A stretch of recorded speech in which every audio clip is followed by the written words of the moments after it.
Hey guys, good. So I'm gonna share my link out and then I'll do my intro. And I have a bit of a monologue that I think you guys want to hear.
I'm about to go live, so.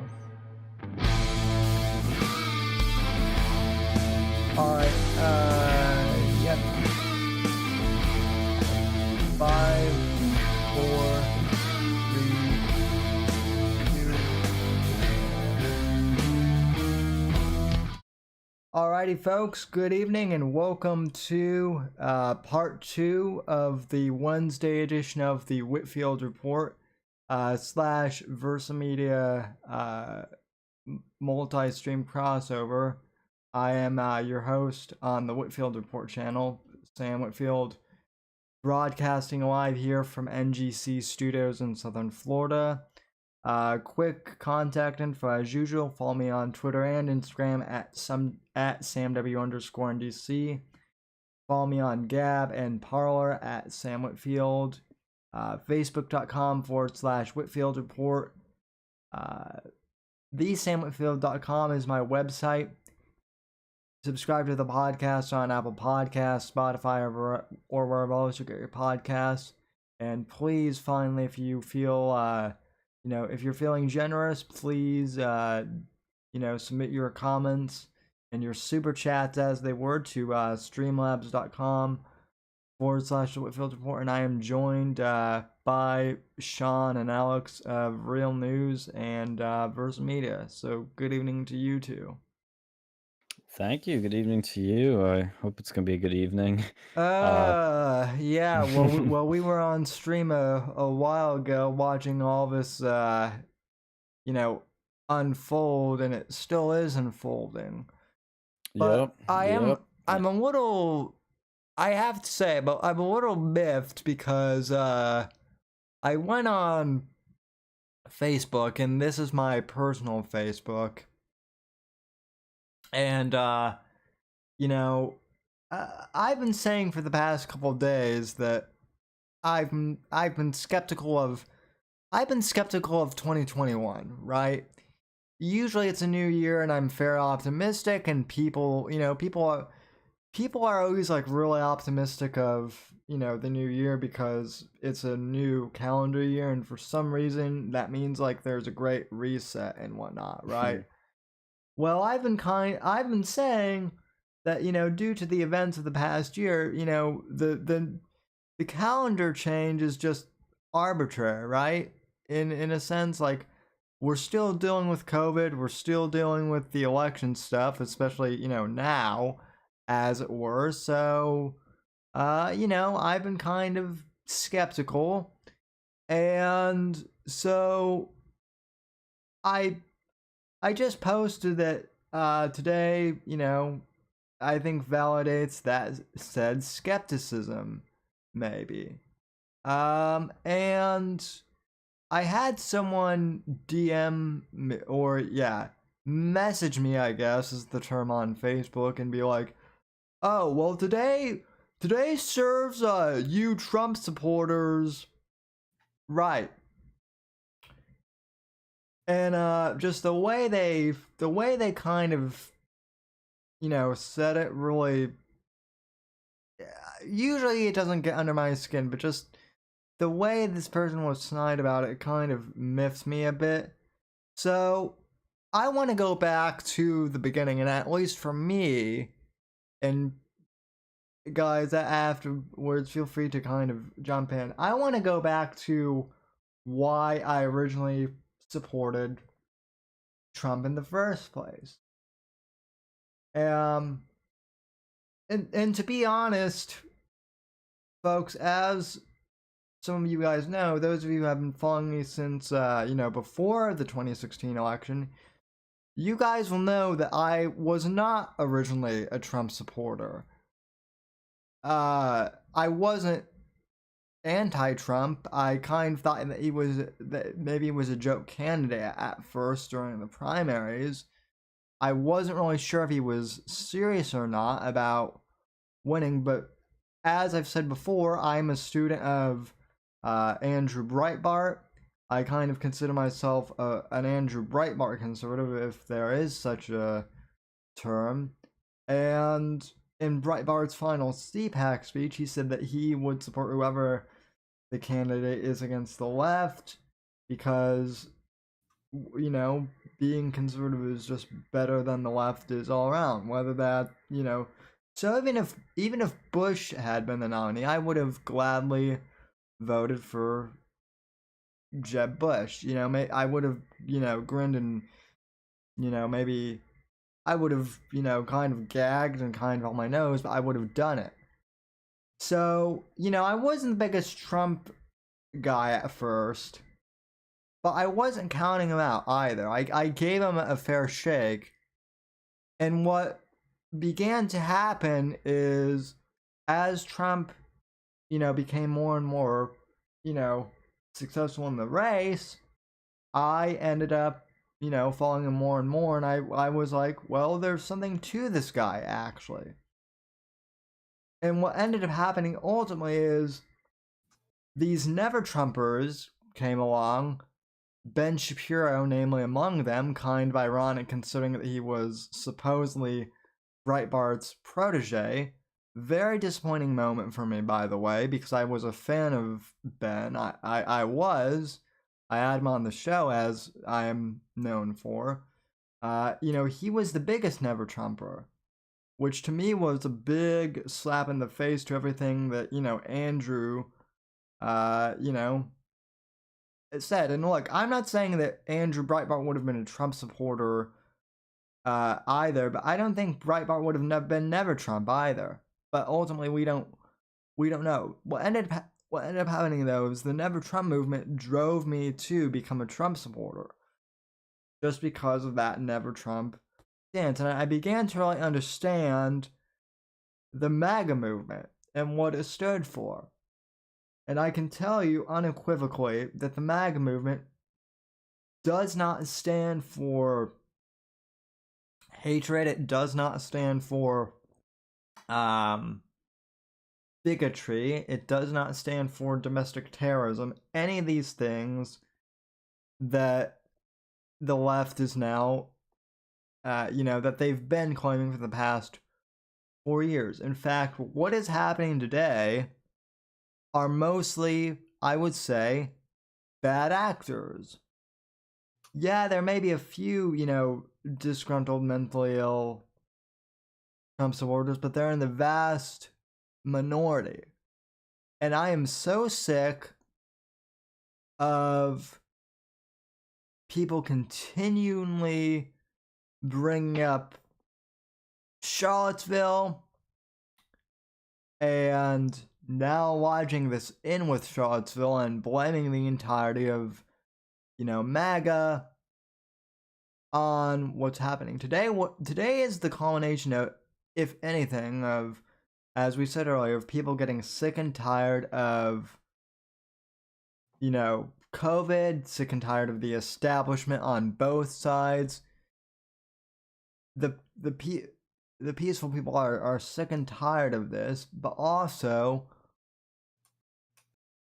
none of us are condoning, rushing the Capitol building. It's unfortunate that Air Force veteran was shot, and it really is. It's a tragedy, and I'm hoping that nothing happens. But I am, folks, to be quite honest, I am pissed off that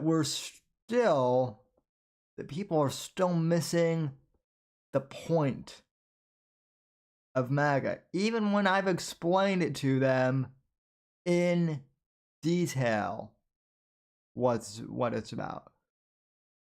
And if you think that it's going away because Trump is no longer president or won't be soon, let me tell you, the MAGA movement is bigger than Trump. It is. And also, fucking QAnon people. QAnon is a very small minority of internet LARPers. I'm not associated with them. Nobody.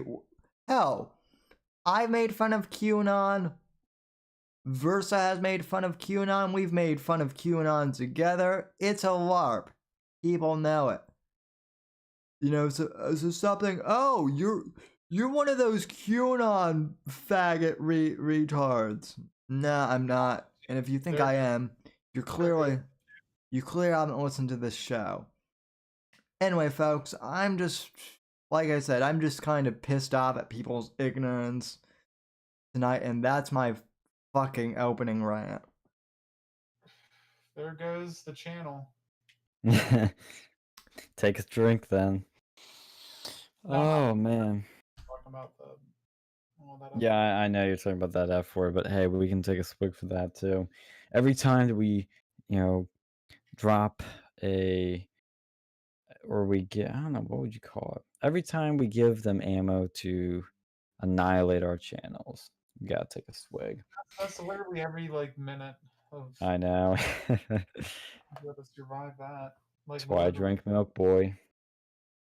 you'll get oh man, a fucking cow at that point. Yeah. Well, I have to say, if anybody does want to catch what Sam was talking about, the coverage we were doing earlier, right as this was all breaking, you can head on over to Versa Media, youtube.com / fuck, is it like Versa? I think it's Versa Media channel. That'll get you there. I'm gonna double check the link to that because it's YouTube didn't have Versa Media available, so you have to think of some obscure shit. But yes, it's youtube.com / Versa Media channel. That'll bring you to our channel. Please hit subscribe. Please subscribe to Sam's channel if you haven't already. Please follow us on Twitter at Versa News Media. Tag and stay up with us. And one thing I will say, because I've already said a lot before, my biggest message tonight is, and I post this on all my social medias because I genuinely am worried about this for people that don't understand how social media works for not just Trump supporters, but anybody that's fun, controversial, or interesting. You need to right now get all, if you're a big channel, you're probably not listening to us unless you're owned by his own big. No, not really. He's I big-ish, doubt but he's listening to us right now. I doubt he is. But hey, if you are somebody that has a decent following, you're building a following, whatever it is, you need to get all of your followers' emails and phone numbers right now. If you are a smaller channel like us, or you're just an average Joe with a few friends on Facebook and Twitter, you need to get all of your friends and followers' emails and phone numbers right now because there's a big purge coming. It's going to be on social media, it's going to be on probably even credit cards and banks and other things, but there's a big purge coming. Even on Discord too. Even on D Live, even on, I don't know, it doesn't matter. If you are on a service, there's a purge coming. You need to get everybody you care about's phone number and email immediately because if it's going to happen. And I don't know if you're going to get whacked from it. Who knows who's going to get whacked, but people are going to get whacked. And you want to have that contact info before it's too late and you can't get it. So get it now. It's why I don't use Messenger as much as other people do. That's why I don't use any of these things. I always get emails and phone numbers because they can't take that from you. At least not yet. They can't take those from you. So you need to get them while you can. And encourage other people to do the same. Because, like I said, you gotta get now before it's too late. Yeah. So, gentlemen, where do we go? I mean, there's still shit breaking, obviously. I guess, where do we go from here? I think. Or is it too early to ask that question? Maybe I'm prematurely asking that question. But I don't know. Well, see, I think we need to go make a big deal about this and start fucking uniting with people that will fuck over the established, like literally at any fucking cost. Yes.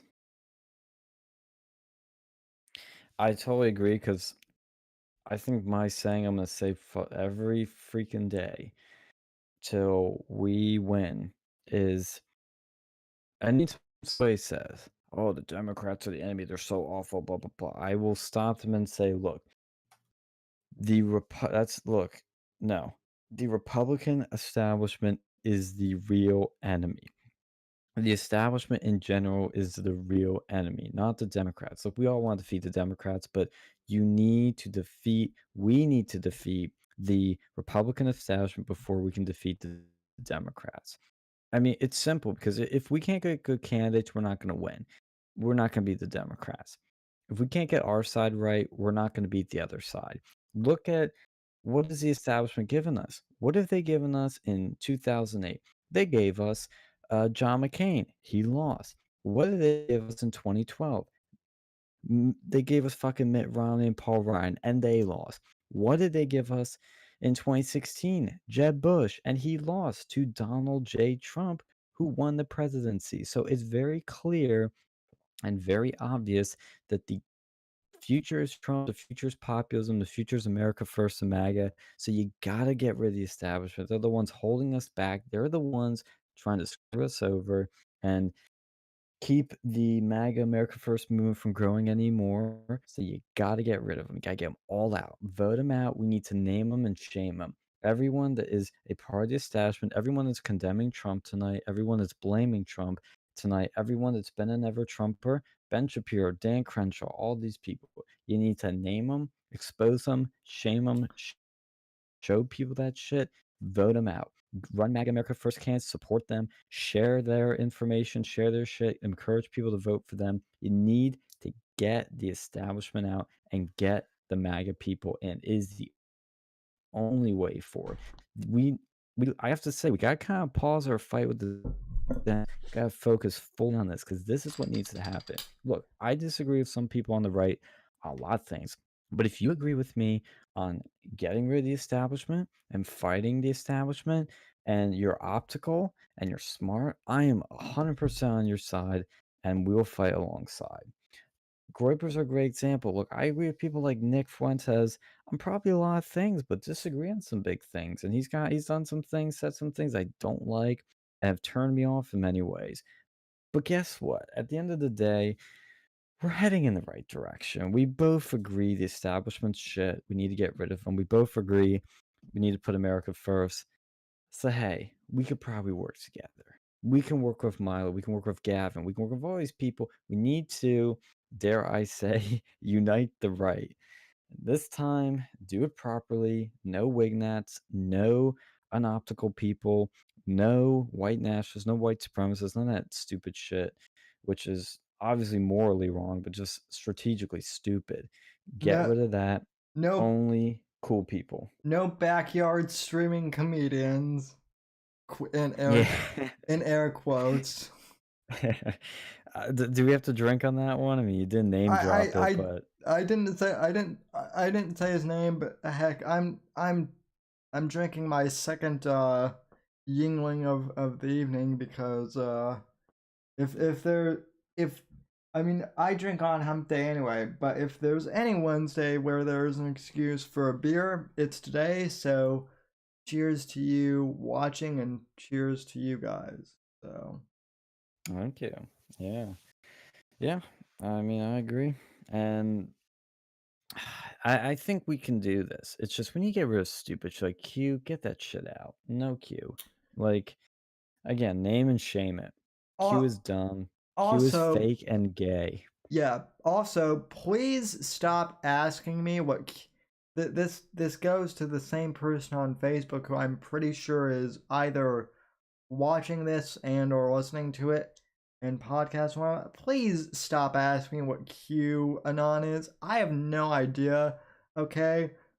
And that's the thing. Nobody knows what the fuck QAnon even is. It's a LARP. You know, as I've said before, I think the whole purpose of QAnon, how they get you, is to figure out what it is. It's like one of those. It's like one of those stupid, never-ending, shows or something that just like keeps that they just keep throwing plot twists in, but there's never really any resolution.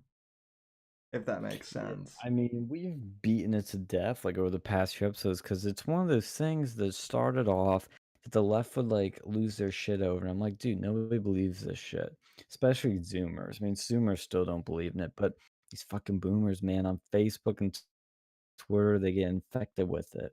And it's really Facebook's where they got infected with Q. And they contracted the Q virus and long before the coronavirus. And it's just so stupid.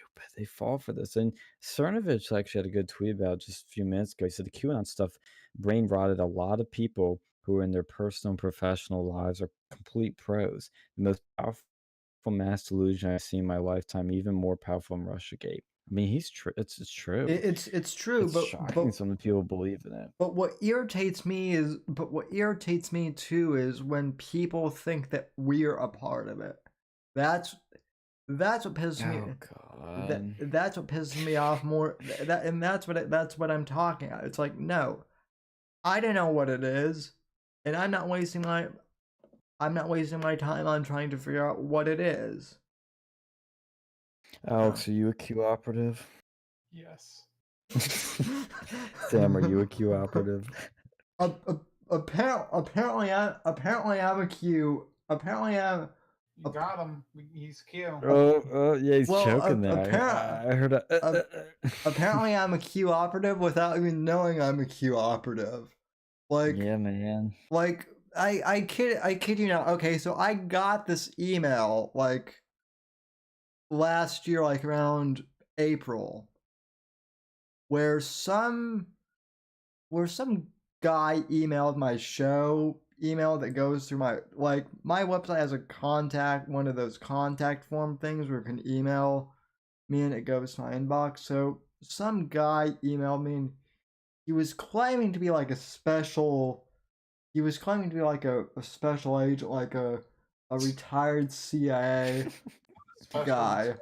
And yeah, emphasis on the word special. He wanted to come on my show, and he was like going to drop all these docs, and he was going to drop like all these documents on me, and on you. Yeah, he was going to he like sent me some links to some stuff that was like, all about like government like involvement in like, the drug wars and like pedo, rings. Like it wasn't stuff that made any sense. Like it was out there, right? And he wanted to come on my show. So like I asked him, like I was kind of playing along. Like I was like, wow, like why don't you take this to like Joe Rogan or to Rush Limbaugh or someone, with a much bigger presence? Why me? Like I was just kind of, and he's like, well, Sam, whether you realize or not, you're part of Q's plan. You are a Q. Oh God. He basically did like the whole thing that Morpheus did to Neo in the Matrix, like almost like line for line, like you are the chosen one. So apparently, like I'm Q without even knowing I'm Q. But it's like how many more people, how many boomers or even like Gen Xers have, because I've noticed it's a big thing with them too. How many of them have fallen for that exact same line? You know what I mean? Dude, it's just like it's so stupid. I mean, of all the things, fucking QAnon. It's just such this weird cryptic thing. And I laugh at it, but it's annoying because you see these establishment people using it as the excuse, like, oh, Trump lost. Like, we lost Georgia because of QAnon and Trump. What happened Yeah. today was because of QAnon and Trump. It's like they're parroting what the left says. They're literally copying and pasting what the left says, saying everything bad that happens is because of Trump and QAnon. QAnon is just like it's like a cult, you know. It is not widespread. Most people don't know what it is. It's just this weird cult. And like I said a minute look, I ago, was in campaign. we don't even know what it is. Yeah, I mean, I basically know what it is, but like everybody has their own fucking definition and like take on it. I mean, when I was in the campaign, I ran into a few of these people. Like they're there. They're not most people, but there's a few of them, and they just like jizz all over. They're like, "Oh my God." have you seen the latest Q drop? I'm like, oh, fuck. Like, can I direct you towards like InfoWars, Breitbart? Yeah, well, I mean, let's start with Fox. I mean, I don't like Fox, but you let's start somewhere. you know you know you know conspiracy is bullshit when Alex Jones is saying that it's Yeah. bullshit. You know, That's what I like about Alex is he's able to separate the good conspiracies from the bad ones. like Like Pizzagate's a good example where he's like, it's kind of a mixed bag, some good stuff, some bad stuff. And with Q, he's just like, nah, that's bullshit. Fuck that. well, it's like when it's so my stepdad was like starting to get into Q. He never really got into Q because like he's smart, but like he kind of dipped his toe in up until the point where like he found this video on like JFK is secretly alive and he's like this 92-year-old war veteran and he's been spotted at like this rally and he's going to come back and like help Trump say and like my stepdad was like, okay, this is BS. Like there's all this utopia related stuff with QAnon too, right? That like to be fair, I heard that story about JFK and like Elvis. That's been going on long before Q. yeah, well, yeah, that's my point though. Is like QAnon is filled with those types of conspiracy theories, right? It's like, you know, and look, I do believe the second coming is going to come, but I don't think it's going, because I'm a Christian and I believe that, but it's not Q related. Yeah, Trump's not the reincarnation of Jesus Christ. So No. Dude, Q is like replacing God in these people's lives. Well, that's what happens when you can't go to church. You get, go to Church of Q on the internet. They're the ones that ban church. Yeah. Dude, I'm telling you, like, the country's going insane, and these lockdowns are part of it. I mean, I see it myself. Like, I've had some really rough, times because of it, because you can't go anywhere, you can't see people, you can't have fun, you can't live your life. And look, I understand when there's hard times, you have to take hard measures, but let people choose how they want to live and die. I Yeah. mean, I think a lot of this, like, I mean, this is the one thing I've been wondering is, would we have had the riots over the summer if we didn't have COVID? Would we have had the Capitol being stormed if we didn't have COVID? I mean, maybe like here's the thing: if George, if let's say that COVID was around and George Floyd still got killed, like let's say that everything except for COVID in 2020 still happened. I think we still would see riots over George, Floyd's death because that's kind of BLM's MO, so to speak. BLM wasn't even like they were around a lot in like 2013, but they went radio silent. I mean, they did riot. Oh, they did riot in Ferguson though, like in 2015 though. So like it's and people forget that. So it's not like George Floyd was their first, was their first rodeo. So I think we still would have. I think we would have seen it maybe, but I don't think it would have been nearly as drastic. I think it was just fuel on the fire to, the COVID shit. I think COVID fueled a lot of like the mass riots because people felt like they had nothing to lose. They were bored. It was fun chance for them to get out and like go wild. I I think it just fuels things and could be like the tipping point, the straw that breaks the camel's back. I have to laugh at this one person in one of my college group me chats. He says about the storming of the Capitol. He says, "Not gonna lie, this gives me March on the Jedi Temple vibes." They did, but they weren't even killing people. I Uh, know. Like, why So do you funny. so terrible. This is terrorism. This is like if this is a terrorist No. attack, this has got to be the worst. Like probably the worst terrorist attack I've ever seen. Maybe I don't know. Compare the one in like what was it, Carolina or whatever, or Georgia. Like it's not like that's shitty fucking terrorist attack.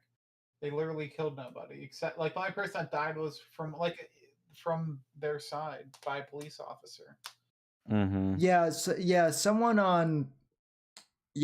I follow on Twitter was saying that, oh my god, this is like the Russian Revolution and they're staging a coup. Well, if that was their attempt at a coup, it was a pretty, shitty attempt at one. Yeah, Yeah. like how they keep calling it insurrection. Like, yo, it makes it sound badass.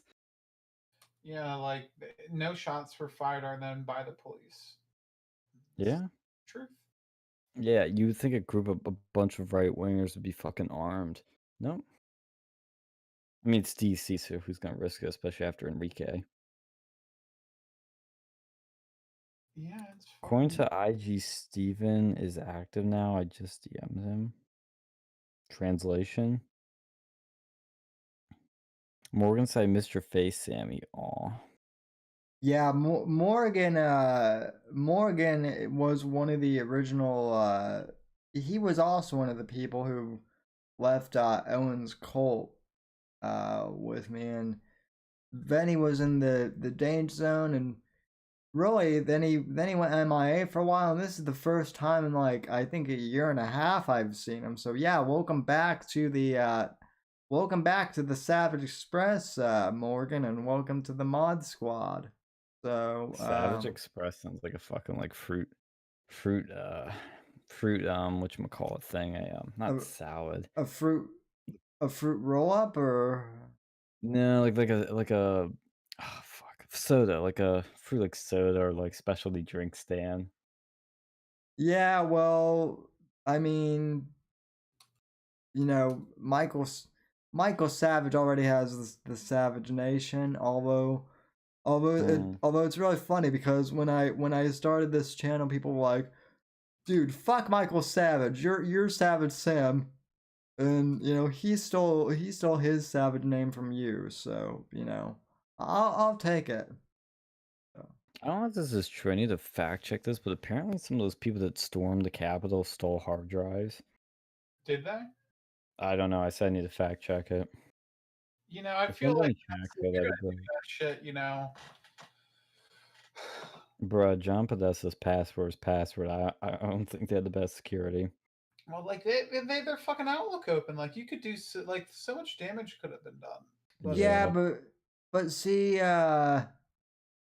the other thing is again, and I hate to keep bringing this up, but a lot of these politicians are like, are you really surprised that Podesta's password is password? Like he's a boomer, and like a lot of these people have their interns and staffers do all the technical.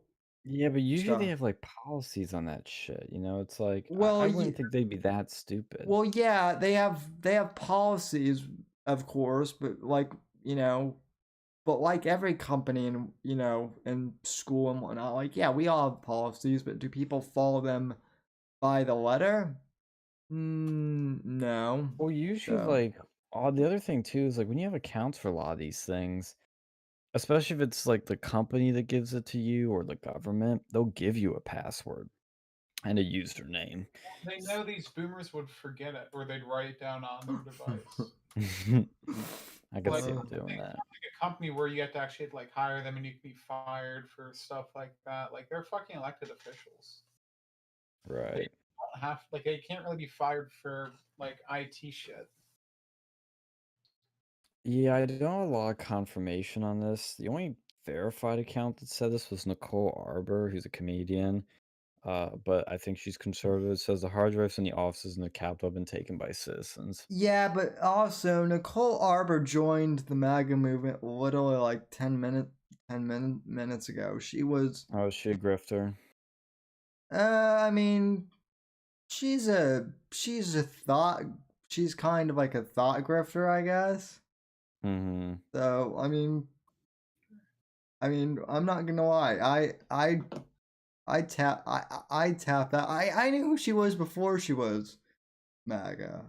So she like you've seen her. Like if I were to send one of her videos, I guarantee you would know who she was. She was He was one of those early YouTubers like Philip DeFranco who just did like jump cut, jump cut, jump cut in order to do a video. So Mm-hmm. Interesting. Yeah, I've heard her name before, but obviously haven't looked into her much. Looks like they're doing something on the floor here. I can't quite tell, but Uncle Mike is receiving a bunch of papers. Fat Keck Boy says the only solution to this shit is balkanization succession. Well, I don't think I think the solution is coming together and like having a discussion. Fat Keck Boy, I think that that's what the solution is, but that's not going to happen. So I mean, if you really want to think about it, if we really want to get philosophical here, we're already kind of balkanized on social media and whatnot, and in other ways, people don't want to have. We've kind of we've kind of balkanized and succeeded, ourselves, more or less. Yo, there's a tweet by Scott Greer where he says in 2011, left-wing protesters stormed the Wisconsin state capitol while it was in session. Nobody called it a terrorist attack. It's like this shit's happened before. Obviously, the Capitol hasn't been stormed to what 1812 since that was the last time that shit happened. But selective outrage once again. Oh man, why is Nazi trending on Twitter? God damn it! Oh, Trump's just like Hitler. He's a Nazi. Mm. I don't think the Nazis went unarmed into the Reichstag to take power. I think they had guns and they killed. Yeah, I think what was that? The long knives. I think that was a bit more brutal than this. Yeah, I don't think that this wasn't targeting Jews. I mean, unless you want to go and say that how sort of like the Congress is the same thing, which that's a separate talking point, but I don't think you can really compare the two, especially like one of the biggest pictures, like it's some dude's like Mexican or whatever. I noticed that. I thought that was like hilarious that they think it's a bunch of old white men. Hispanic guy right in the center. I thought that was like hilarious. Yep, I don't want to tell you about that. I wonder if Baked Alaska's at this. Oh no, he's still arrested, isn't he? He's still in jail. Yep. Is that for facing somebody? Yeah, it's for his autistic macing. Yeah, well, fucking him and Christian have something in common. Bruh, it's so stupid. That guy's the biggest grifter ever. I mean, associating with him at this point is just stupid. We love our cops, our law enforcement. Is that what he says? No, well, no, that was the stupid ass song that like Baked Alaska made that made him. That's what put him on the map. Yeah, he made like this really stupid, and he made this really stupid pro cop like rap song that like has no. I mean, it was cringy when it came out, and like now it has, like, especially today, it was bad when it came out, but it's aged even worse. You know what they should do is do that, but like show like a montage of like play the song, then do like a montage of all the times that like cops, like shot and it like did stuff that piss off the right, like started arresting Proud Boys and like shooting that like one lady on the Capitol. Oh Like my that'd be funny. oh my Like make god, that be propaganda.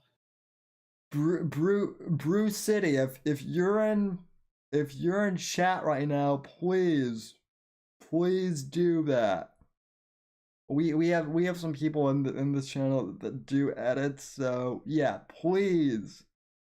I can get you the track. I will email someone the track if they can do that. So Davey Crocco says that Baked Alaska was in DC, I guess. So Like, honestly, wouldn't it be that hard to make that video? You just need fucking Movie Maker and pictures. Bruh, movie maker. What is this? Like, This that's 2005. I mean, why make it with a tape deck if you really want. I could. could do it. I have Final Cut, but like I'm still learning, so I'm not the best editor. It's a slide. Dude, it's easy. You could make that shit in fucking PowerPoint. I could do it for you too. I'd gladly do that. I mean, it's funny. I mean, wasn't Baked also the one that started the Yang Gang? Didn't he do the Yang Gang video? Yeah, he did. He made the song after he saw the way that things were going. He wanted to be part of the Groypers, I guess. He wanted to hop on every trend. Like first it was Trump, then it was the alt-right, then it was Yang Gang, then it was Groypers. Now it's macing people in the fucking streets. Yeah, fucking. Who did it better, him or Chris Chan? Don't you like That should be a meme. him macing someone on the street, then like compare that to like when Chris Chan maces the GameStop employee over Sonic the Hedgehog. Oh god. Mitt Romney. The best way we can show respect for the voters who are upset is by telling them the truth. Oh, Mitt. Ooh, fuck you, Matt. Oh, great. Yeah, we know the truth, man. You're a fucking traitor.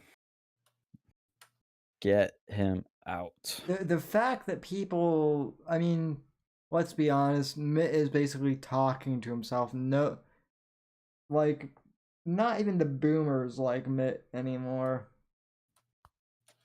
Yeah, not even the fucking Mormons really do, but I guess it's the one they got. So No.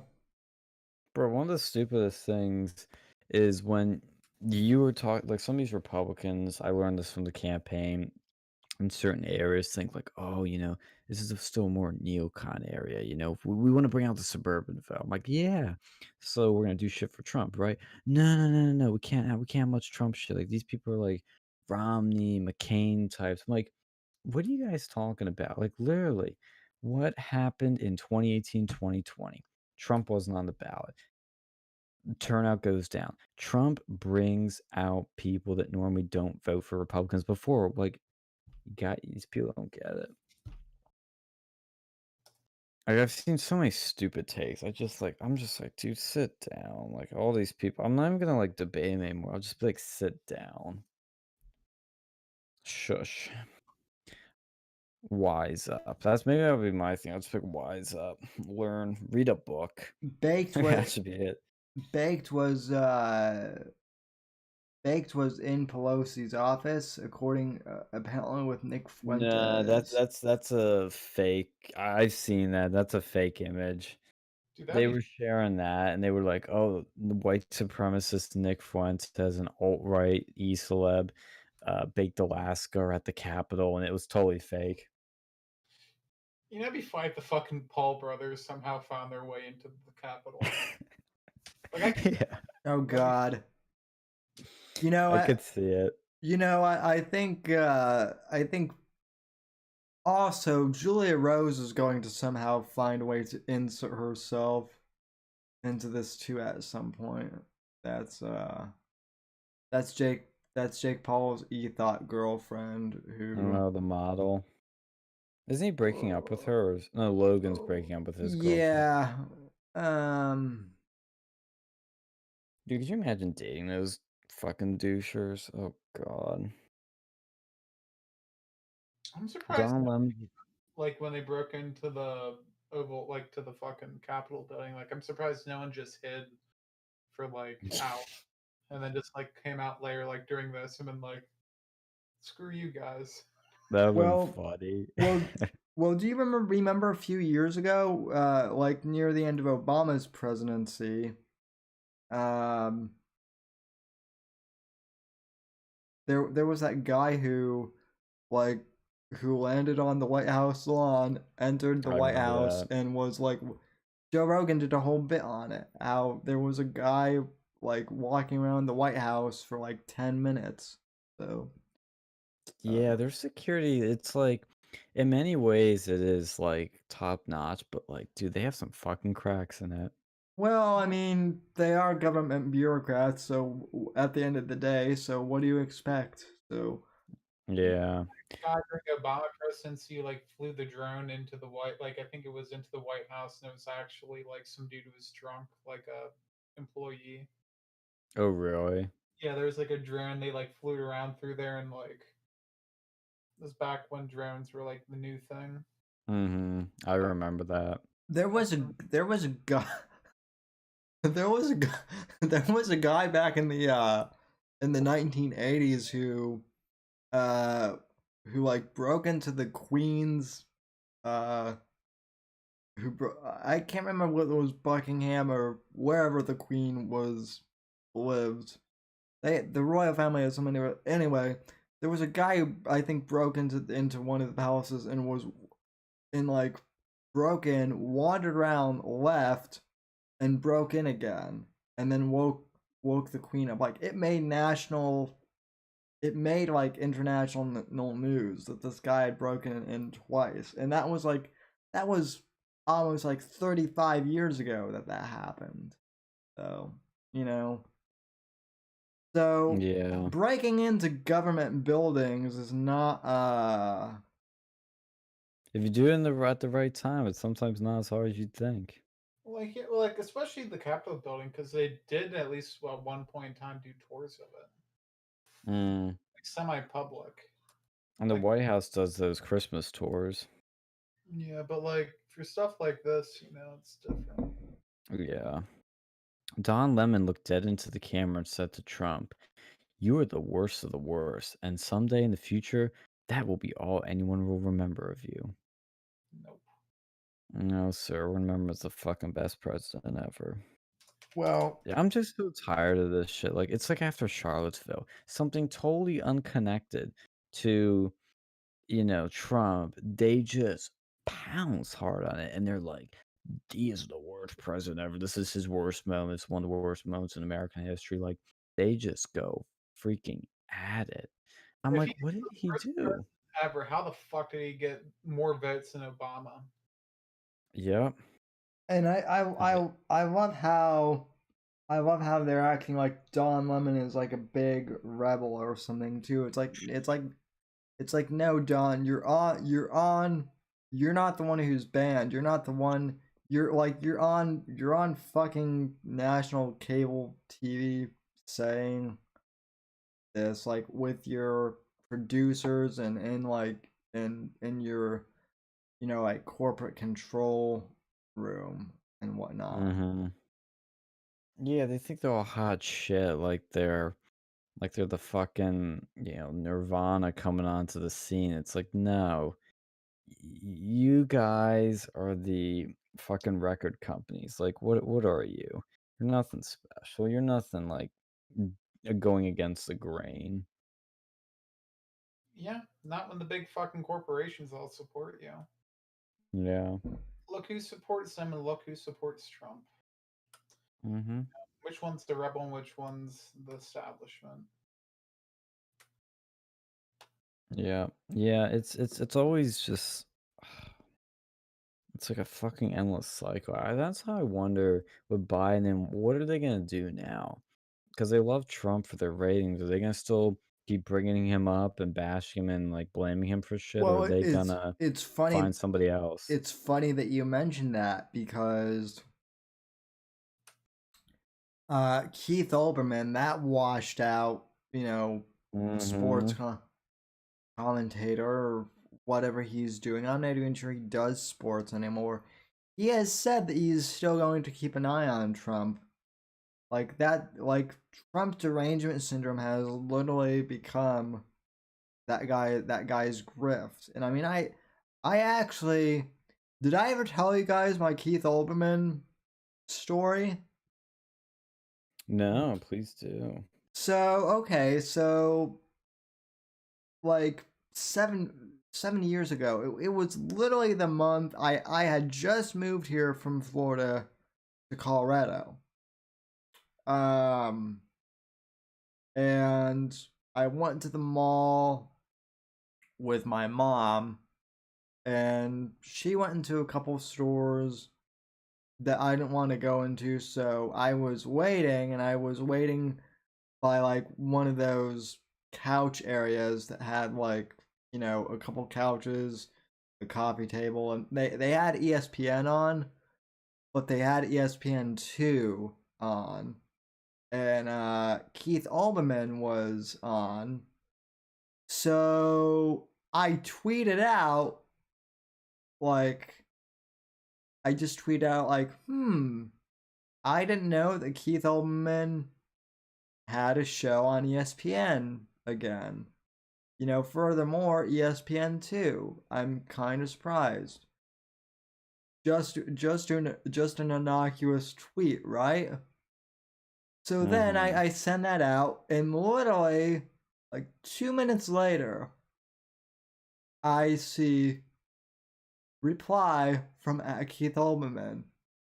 I don't appreciate your tone, young man. I don't like what you're insinuating. So I reply back, I'm just saying I'm shocked that your show is back on TV. I didn't know that you were still relevant. So he tweets back at me like, son, this is one battle you do not want to get into. So I just started tweeting back and forth, but no, it gets better because he's on. I'm watching his show, right? And then I noticed that like as he cuts to commercial break at one point, I see him grab his phone like as it's cutting to commercial and reach out to type something. I figured out that he was tweeting back at me during commercial breaks, basically, and in between his show. So eventually he blocked me, and so for a while on my bio I had proudly blocked by Keith Olbermann on my Twitter handle. So that's awesome. So that was fun, and then I guess that account of it, like, he changed accounts, and then I was unblocked, so, boo. But yeah, I was blocked by him for like, 5 years. That was fun. So, dude, you should print that out. It's a badge of honor. I actually got written up in some like blogs for that, so that was kind of cool. Yeah, I almost got blocked by Lauren Southern, but it didn't happen. I know Phil did, but I don't know. Maybe I got lost in her mentions. I don't know, or maybe I got her and she couldn't do it because I called her out in the right way. But dude, blocks are a fucking badge of honor if you get from the right people.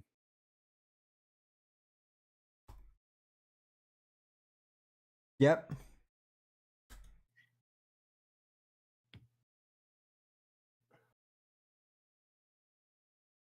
Yeah, it's I wish times were simpler like that again.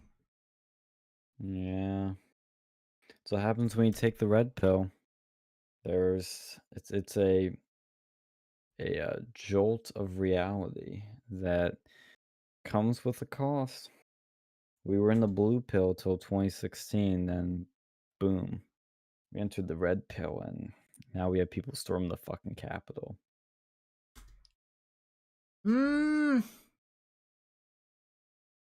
depends on what you define as a red pill. I mean, because I was personally, I would say that me following Andrew Breitbart back in 2011 was kind of my awakening, at least how the media worked. Which was a big kind of red pill moment for me. But I get what you're saying. Yeah, some people it happened to sooner and later, but for the general country as a whole, like, I mean, culture and society changed, and politics, of course, in 2016. Like, Oh yeah, hasn't been the same. for sure. And And it's a red pill. It's the red pill generation, red pill movement, red pill times. I mean, whatever you want to call it. It's things are different. That's why I am so optimistic and hopeful. Despite all the setbacks, despite anything bad that happens, it's like, look, we have entered a time of great awakening, great change. You know, I can't be a doomer now. I mean, I just can't. And okay, so this is actually a question I want to ask. So, how long do you guys think Biden has as POTUS, assuming he gets in? I give him 2 years. I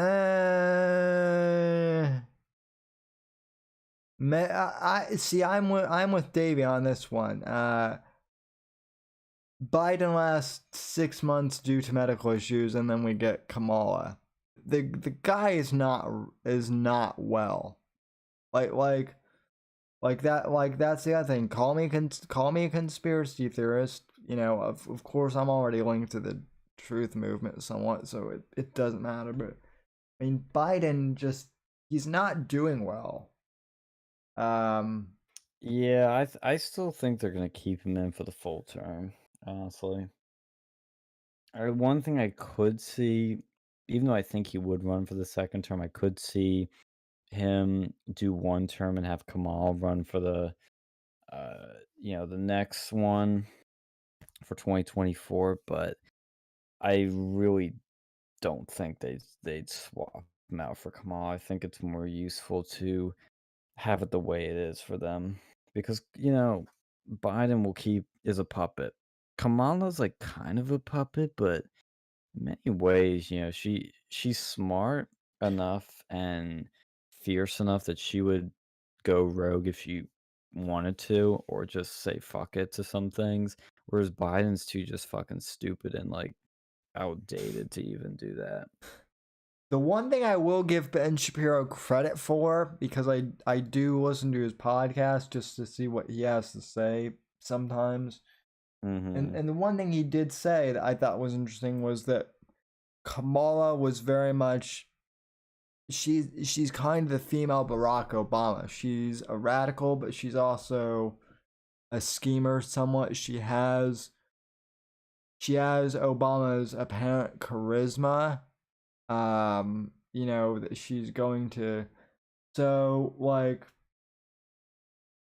I'm not saying I like Biden, but out of the two, I think I would prefer that Biden stay in as long as possible. But I think the left is also going to try and do whatever they can to get Biden out of the way as soon as possible, so that they can install Kamala, who is more radical. But then again, you might be right, but I definitely don't think Kamala is going away anytime soon, unfortunately. See, I kind of disagree with Ben's take that Kamala is the female Obama. I think they wanted her to be, but it became a forced meme because she really, I mean, I thought she was going to get the nomination, but she got the second best thing. I think she's more of like that's what she wants to be, but she just isn't. She wants to be the female Obama, but she isn't. No, She doesn't have it all. no, no, and I don't think I don't think she is, but I think that's how some. I think Ben's saying that that's how a lot of Democrats see her, which I have actually heard some Dems say that. Um, generally, uh, look, Obama on the surface has the likability factor. She Kamala does not. Kamala does not. Yeah. She could have, but she doesn't. And that's what I'm always saying is that she's like, it's like what she wants to be. She wants to be the female bomb, but she isn't. And I think it's more useful for them to have her as a VP because it's kind of like Dick Cheney. Yeah, you're not the president, but you're running the show secretly, behind the scenes, second in line. So Oh, she is basically going to be the president, but she's oh, so you think sneaky about it. so you think she'll pull you think she'll pull a you think she'll pull a Dick Cheney and be the puppet master. Absolutely. And I think that's where my prediction of her, getting the nomination kind of wasn't, people mocked me like, "Oh, you got it wrong." I was like, "Did I? Did I?" Because look at where we are. It's like she kind of had the nomination, getting the VP slot because we knew the VP would be controlling Biden, and she got it. So she got the next best seat in the House, maybe the better seat because you have less attention on you when you're the VP. So there's that. And did anybody see that she pretty much ripped off that freedom story that she had, where she said, "Oh, I was a little girl during the civil rights movement, and the cop asked me what I wanted, and I said Yeah, yeah, freedom." And that was ripped off from a Playboy interview with Martin Luther King. yeah, She literally plagiarized the greatest civil rights leader in the country, Martin Luther King, that everybody makes statues for and bows down to, but nobody cares. Nobody nope, cares. yeah. Yeah, it's pretty bad. And the Georgia results pretty Well, much I mean, let's not only that, but let's not forget that she called Joe Biden a rapist. racist. Yeah, she did. Well, a racist and a rapist too. Or like a sexual predator at one point. I'm pretty sure, right? Mm-hmm. But then once she got the nominee, oh my god, oh my god, I've been friends with Joe for 25 years. I worked with his son. Mm, Uh, you know, I worked with his son to reform criminal justice. Meanwhile, she has the highest black incarceration rate in San Francisco as mm-hmm. um district attorney. Which, interestingly enough, I did a stream on that very thing when she became like the nominee, and the excerpt of that, like I clipped that specifically. The Mm-hmm. stream didn't get taken down, but the excerpt clip where I talked to her, where I talked to her criminal justice record, did get taken down. Mm-hmm. It didn't have that many views, but which is the other surprising thing, but still. Wow. Oh, one thing too, talking about things getting taken down. There's a lot of people spreading that this more disinfo. Like, this way it kind of annoys me really badly about a lot of these events and these, echo chambers online. Is the guy with the bullhorns that was storming the Capitol? A lot of people were saying he's Antifa. And Elijah Schaefer's debunking that. He says, "People keep saying this guy's Antifa BLM. He is not. Stop spraying disinfo. I've spoken to him in depth on camera in Arizona. He's a huge supporter of QAnon and regularly walks around with a sign saying, quote, Q sent me." How does this stuff keep spraying stick to the facts? Oh, God. These fucking Q people. Imagine holding a sign, Q sent me. Jesus Christ. Oh no. Dang, Q's like their fucking prophet. They're gods, some of these people.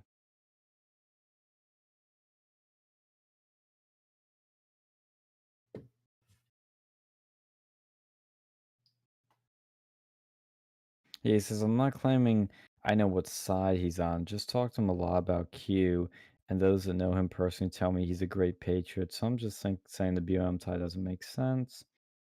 That makes sense. Fucking Q. Yeah, Davey and Morgan, you missed my epic rant at the beginning of the show. I'm a bit I'm a bit more calm now that I've had some of my beer, but man, I was fired up at the beginning of the stream. So Yeah, you were coming in hot. also, sorry guys. I know that you guys are never getting monetized on YouTube because of that rant, but Yeah, it's you okay. know. We're not in it for the money. We're in it for the fun. So. Well, who knows? You know, we might have a certain group project that you know, Oh. I might invest some of that Streamlabs money into at some point. So Oh, really? You got money from Streamlabs? Oh, from the super chats? yeah. Oh, nice. No, I wish I wish Streamlabs was a sponsor. So that would be awesome, but I doubt they would like the content of my stream/podcast. So Yeah. Apparently there was a rumor, I know this is a little off topic, but apparently there was a rumor going around, and I saw it too today that, um, wait, is this, I don't know, something different, but I was hearing like that Cyberpunk 2077 has like lost 80% of its gamers, which I don't know how really true that actually is, but it makes some sense because, once you beat the story a lot, people like stop playing for a bit or change it up to something else. So Yeah, I mean, I already beat the game, so what's the point? yeah.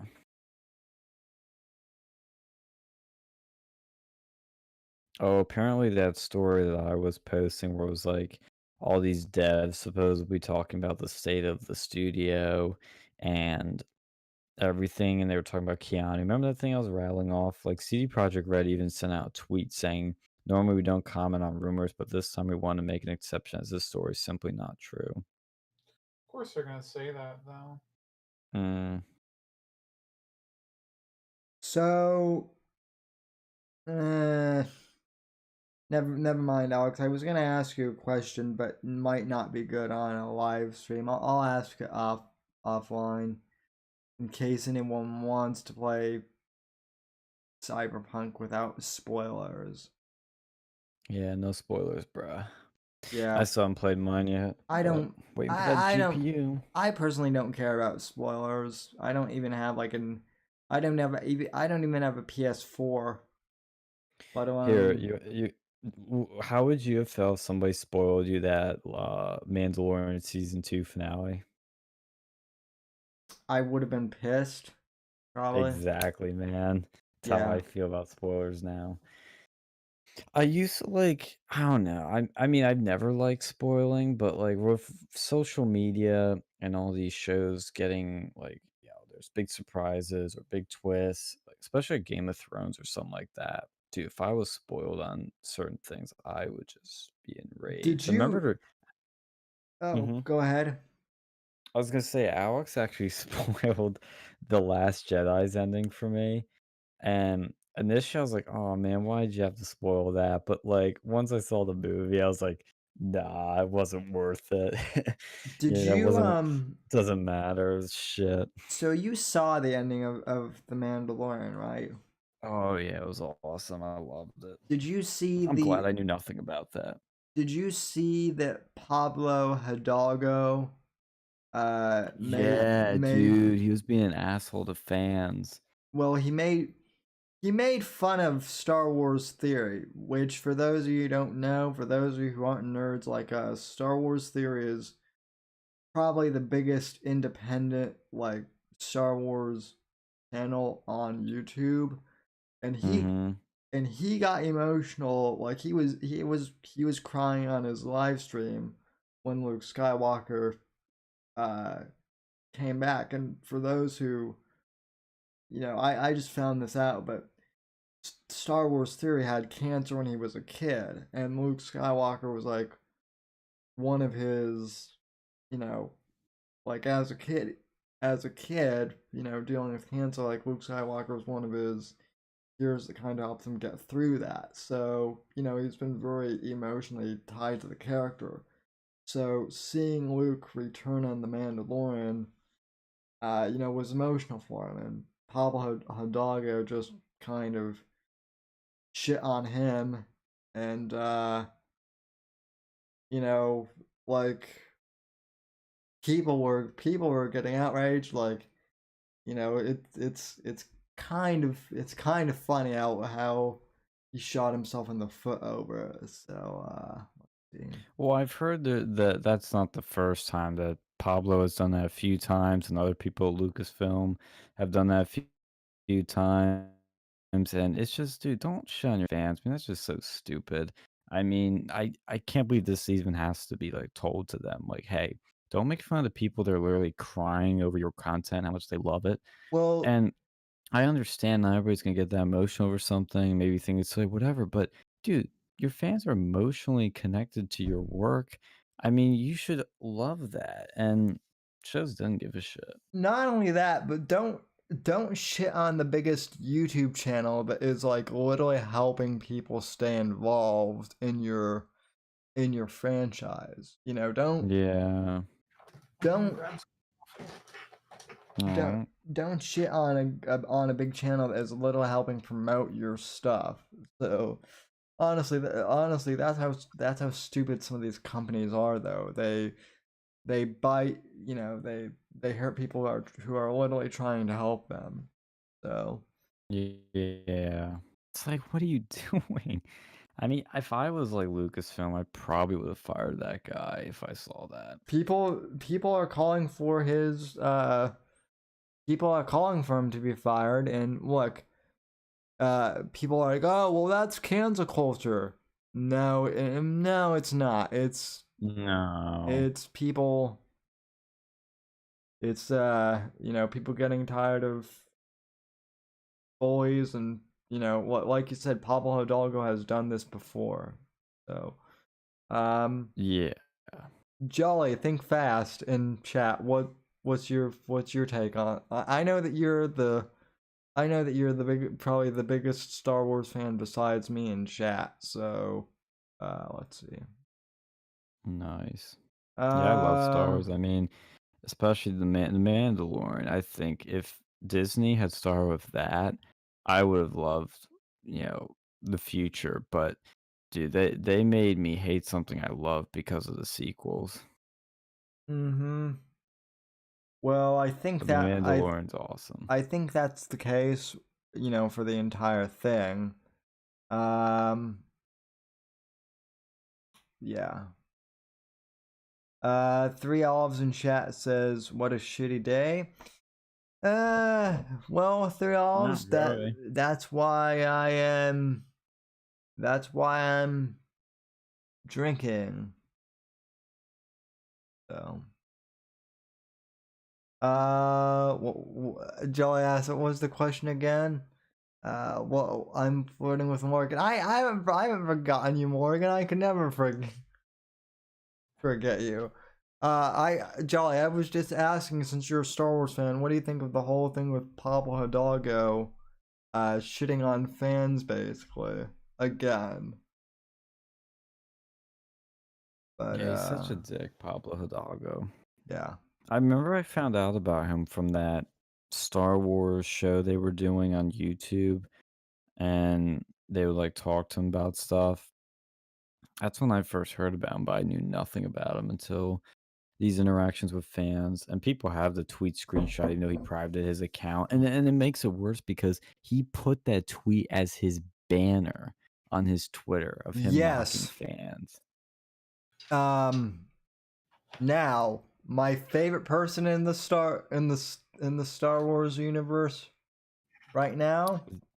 Favreau or Filoni? Well, okay, I love Favreau and Filoni, but aside from that, I have to admit I am a simp for Oh, Gina. Gina. Yeah.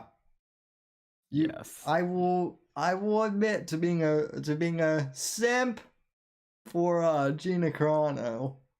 So feel free to make fun of me or what, but do yourself a favor and please Google her before you do so. So Oh, Mandalorian season 3 got delayed, and he's gonna be writing the Ahsoka series. Filoni. That's the yeah. only thing I'm a little worried about is, and I'm not gonna spoil the ending to the Mandalorian for anyone, but the way they end it, I'm kind of worried. What are they gonna do now? Because in many ways, the series could have literally like ended at this season, but there's a lot of shit that they set up that they're gonna Yeah. explore in a future season. Such a hit.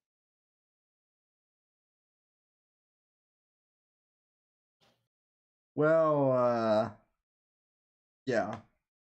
Jolly says, Well, and the other thing I'm worried about too is I hope Filoni doesn't get tied into a bunch of other projects that hurt. It's more quantity and less quality because he's going to be a writer on the Book of Boba Fett, Ahsoka, Rangers of the New Republic. Like Disney's just pumping all these fucking shows out. I'm like, well, okay, we're having oversaturation again. We've been here before. This is the problem we had before. Too many movies. Now we're gonna have too many shows. well, that's what they did with Marvel, right? Yeah. And I did say this to my mom the other day because she's been a big Star Wars fan since, I mean, she was in college when, you know, when Star Wars came out in 77. Mm-hmm. I grew up with the prequel trilogy. Yeah, say what you will about them, but like going to see them like every 2 to 3 years was a big deal. Like in theaters, like Oh yeah. it was a holiday. Even the sequel trilogies was a big deal. But now, because they're making series and they're like they're coming out with new stuff like every year. Like I don't know, it's kind of lost its like special like going to see Star Wars used to be a big event, and it's not anymore. You know what I mean?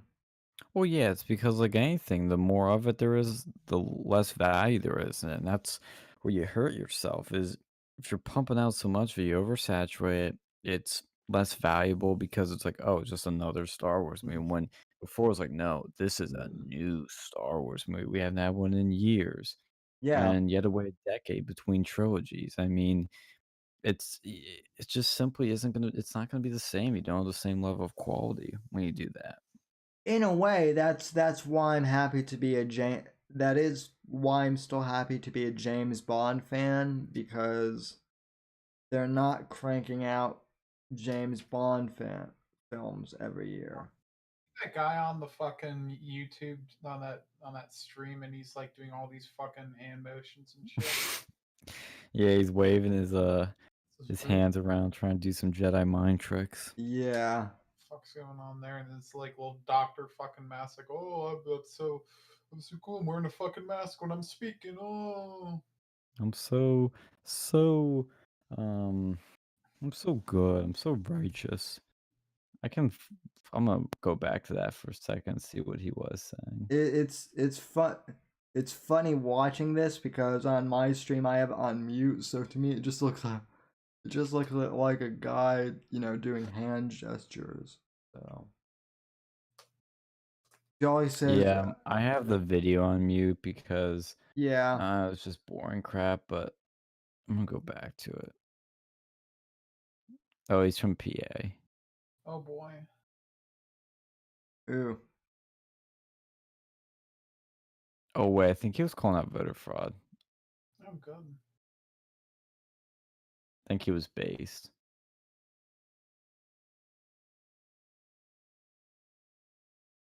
Or was he waving the hands? Because yeah, he was really waving them.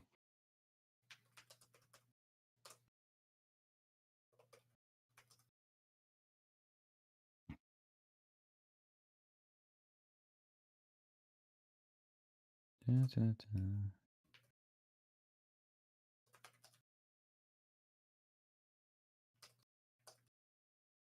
Let's see. Oh my god. Do they follow Robert's rules? Of course they probably do. Look at fucking Pence. He's like, He was laughing there. the fucking burglar over there helping the steal. Okay, so this is interesting. So YouTube, or no, not YouTube. Twitter suspended Trump for posting a video, but Facebook has not suspended Trump's page yet. He No, they did a says, 24-hour suspension, I thought. well, let me post this in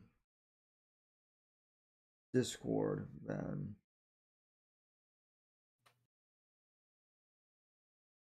They might have given him, they might have like given him a 24-hour suspension, but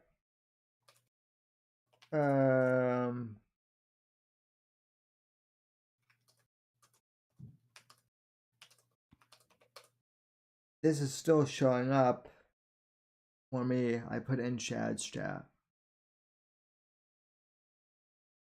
Well, no, his account is still gonna be there, but when they suspend him from posting, it's like they kind of put you in timeout, but your account's still there, sort of thing. Yeah. It's the same thing with his Twitter. Like his Twitter's still there. Like I can access all his tweets, but he can't tweet. It's a weird sort of like, like half of a suspension almost. You're suspended from posting, but you're not. Your account isn't suspended.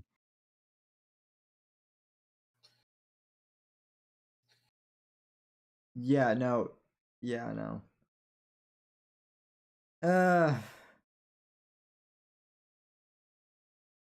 Hell of a day. Hmm. Oh, what do you think? Speaking of stars, what do you think of the Book of Boba Fett? I'm more curious than anything. What I want them to do is I like the idea of Boba Fett as a villain. Because he is. Is But well, what I don't want to have happen is for them to do Star Wars meets John Wick, which is what I feel like they're going to do. he? See, that'd be badass. I mean, it would be, but as a John Wick fan, do we need? Wait, what's this? What is this Book of Boba Fett? What's going on with that? So when you see the second season, this will make sense. But they're doing a Boba Fett TV show now. Yeah, they're doing which, yeah.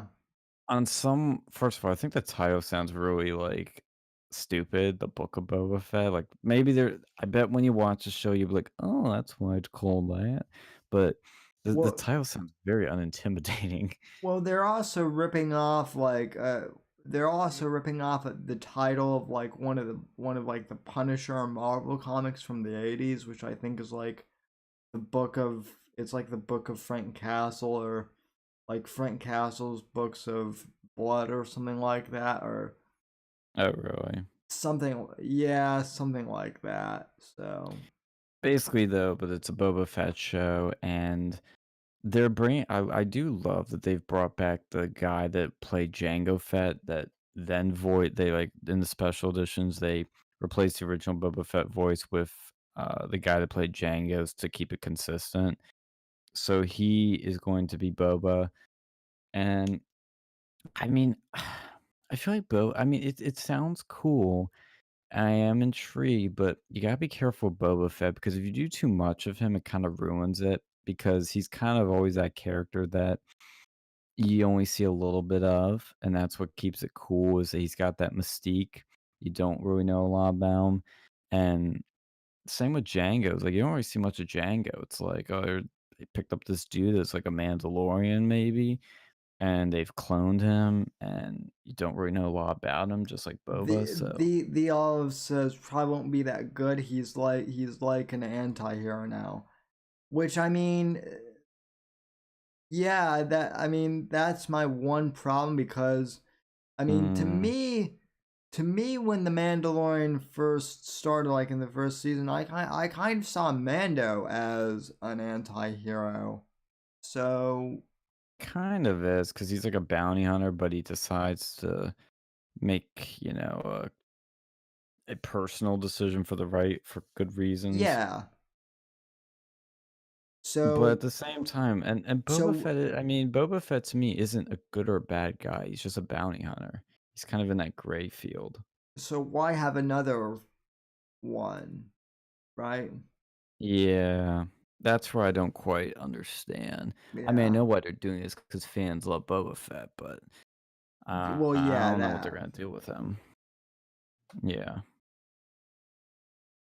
because you can't really make Boba Fett good, but you can't make him like evil either. I mean, I don't know. I feel like it's probably not a good idea to make like like a show about him, unless it's like a limited series. Which who knows? It might be. Yeah, and that's what I hope they do with all these shows they've announced because they announced like 6 shows. I hope they're just 1 or 2 season shows. I know we're gonna get like Dave's talking about with Mando. We're at least going to get up to season 5 if everything go. Now the other thing that people have to consider is with COVID, being a thing now, what's gonna happen, right? Well, it's already delayed because of COVID and because Filoni's helping out with some of these other shows, but I hope it gets delayed. I don't want it rushed in for them to fuck it up. I Apparently, mean, the Book of Boba Fett is what Disney has wanted since buying Lucasfilm, Why according did to they Screen Rant. fucking do it? well, What? I When did mean, they do it then? Yeah, I don't know.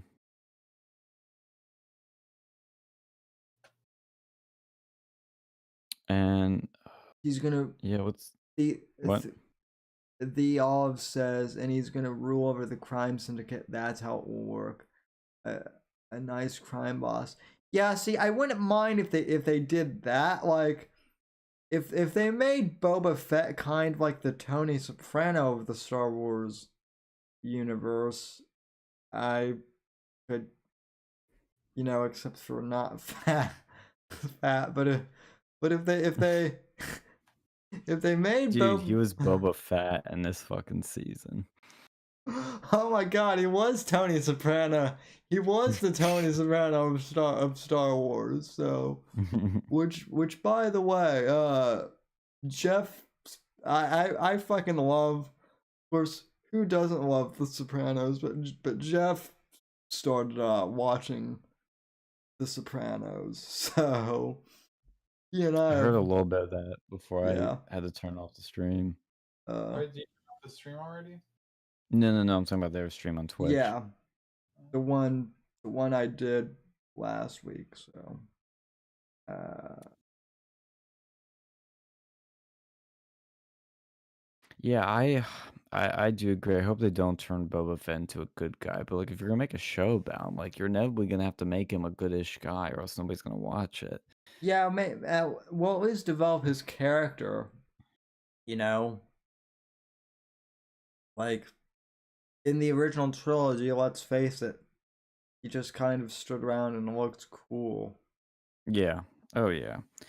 But I think again, it's one of those characters you gotta be delicate with. It's like I'd like to explore it, but not too much. Mm-hmm. Honestly, a Jango Fett one might have been. I know some of the fans would have wanted, but that might have been actually a better route, to be honest. I'm sure they'll get there eventually. The big news is Star Wars: The High Republic, right? Oh, the Like, comic series, yeah. well, no, they're making a show too. Oh, are they? Yeah, I but believe like that shit. it's being criticized, and rightly so, as like being as it as being like highly SJW. Oh no. Yeah, I don't know if they're making a show because I just still see the comic series. Okay, well, hopefully that's all it is. Yeah. But Isn't it kind of in the Old Republic era? supposedly it's like before. Supposedly it's supposed to be like before the old, or like, yeah. Supposedly, from what I understand, it's supposed to be like before the old Republic era. So kind of like the first era of Mm-hmm. Star Wars. Speak. It says it's set 200 years before the events of the Skywalker saga and 800 years after the fall of the Old Republic. So I guess it's between the Old Republic and the Age of the Republic, the Skywalker, timeline. Yeah.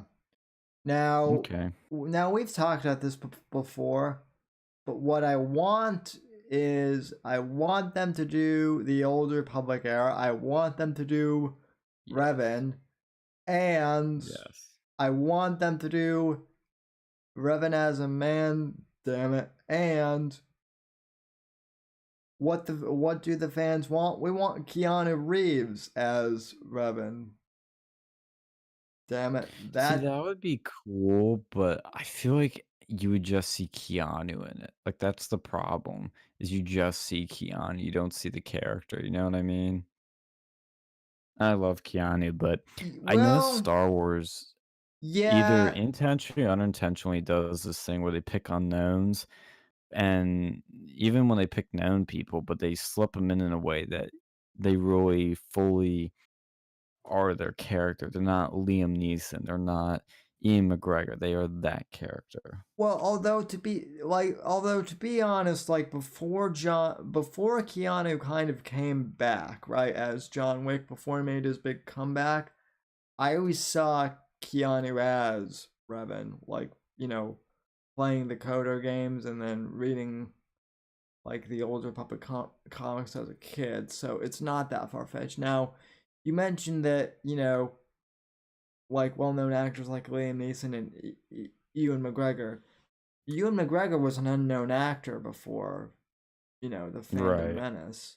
So, I mean, look, if they have an unknown actor who can play Revan, go for it. Yeah. I think I know what you're thinking of, though. So Star Wars: The High Republic is the comic, but the TV version that they're making of like the last few days of that era is called Star Wars: The a cop acolyte. Yeah, it's acolyte. That's how it's spelled. The acolyte. So that's basically going to be the High Republic TV show. I think the Ahsoka one should be really interesting because it's probably going to deal with that Thrawn stuff, which I never finished Rebels, so I don't know the full lore on that. But I'm in the middle I of think it's season going to be 3. doing that. Dude, what did you think of Rebels? I mean, I'm not done with it, so like so far it's good. I'm in the midst of season 3. My problem with him introducing Thrawn is purely nostalgia, in the sense that I grew up with Thrawn from the Thrawn trilogy of the 90s. So to me, Mm-hmm. that's how I will always see that's how I always see Thrawn. So it's I never liked Rebels, honestly. I thought the animation was really bad, and it just compared to the Clone Wars, it was just not on the same level. I agree. The one thing I like about I'm still in the midst of the Clone Wars too. The one thing I like about Rebels is that it's a lot shorter too. Like Mm. See, that's what I loved about. I mean, where are you on the Clone Wars? I'm somewhere in the midst of season. Okay, so basically I started the series on when it was still on Netflix, Yeah. and then when they pulled the plug on, and then like when when Disney Plus took over, I forgot where I left off. So I think I'm in the midst of season 3 somewhere. Okay, so yeah, you're in the part where the first two seasons are good, but the show finds its form in season three when they The start doing these like 3 to 4 episode arcs. That's when it's like really, really gets really good, and by Yeah, the later seasons, it's awesome. the first 2 seasons of the Clone Wars, my biggest problem with it is, and again, yes, I know it's a kids show, as a whole, but the first 2 seasons are purely a kids show, right? Yeah, I haven't seen it as an adult, but I mean, I started watching that show from the first episode and watched every episode when it aired. And I bet the first two had that more, kiddie vibe. But when you get like they had some more adult episodes, like the Rookies episode for all those clones that were on that base, and they start getting ambushed and attacked. But when you get into the later seasons, it gets a lot darker. Like seasons 4 and 5. Five Yeah. was probably the best season. That shit was so good. And it it really takes form there, but you appreciate the length of the show then because it's like I think even then it was something like 20 episodes and then they went to the 13 episodes. I still need to watch the last season, but that's when like the length makes perfect sense and it works really well. You get these like 3 to 4 episode stories that they take their time, they're not rushed, and you really get into the universe. Yeah, fifth season was 20 episodes. Yeah, yeah, and they were like 2022, and the length really worked well. Joey, I'm currently playing Kotor 2 right now.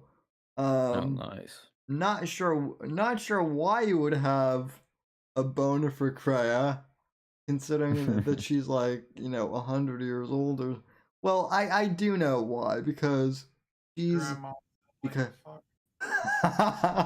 because well, no, it's not that, it's because she's evil and Jolly is also evil. No, I thought with Priya, I thought that her alignment. I thought she was one whose alignment depended on your character's alignment. It'd be the opposite of whatever your character was. Well, the whole thing with Freya is, and spoiler alert for a 17-year-old game at this point, but Well, I don't she think she that yet. but Yeah, she's I like, haven't played that yet. No spoilers. well, I thought there was one character whose alignment would be the opposite of whatever your alignment was. I thought yeah, she was the one. Maybe it yeah, was someone else. she's one of those characters. She's kind of one of those characters that like, um, she's one of those characters that kind of is like neither light nor dark. So, um, Interesting. I am going to play those games eventually once I get my new PC because they look awesome. I'm playing some. You can play that on your old PC, Sean. I'm fairly hey, high. Yeah, but hey, I'm playing Deus Ex right now. hey, Sean. I mean, hey, Morgan. I don't judge. So, um, Yeah, Revan's in the SWO Tour game, so that's my interaction with Revan, but I do need to play the KOTOR ones. I've been playing Deus Ex. For anybody that hasn't played that, it's from the '90s, and it's like a fucking if Alex Jones made a video game that was based off The Matrix, this would be it. It's got some pretty big red pills coming in hot right out the gate. And I'm like about 30% through the game, I think roughly. So I still got a bit to go, but I hope to be done with that game before I get my new PC all set up. But did you ever play Battlefront 2, Sam? Which one? The new one that has shitty loot boxes, or the good one from 2006? Yeah, that answers my question. Well, the new one, they actually finally got rid of those loot boxes and added a lot of content. I've heard, and I actually bought it because of this. It's actually pretty much what Battlefront 3 should have been. It's literally what we've wanted at this 2 years later, after when they ended their development on this game and live updates. So I tried checking it out again, but I've been playing the original Battlefront 2 quite often, like every night or so. I mean, God, that game is still great. When I was in middle school, my friends and I would literally spend would like my boy like every once in a while my Boy Scout patrol and I, we would get together, at someone's house, or Oh, hang really? out on Friday, and we would like all we would like sleep over, and Or like that like that sort like Don't do that today. we would stay up to well, like now they have girls in the boys. we would stay up to like 2 or 3 a.m. in the morning just playing like Star Wars Battlefront. It was cool. So Dude, that's awesome. Yeah, um people were out there playing sports. I was at home playing Battlefront 2 back in the day. That game was the shit. I yeah, loved it. It's still the shit, but back then, like, it was just, oh man.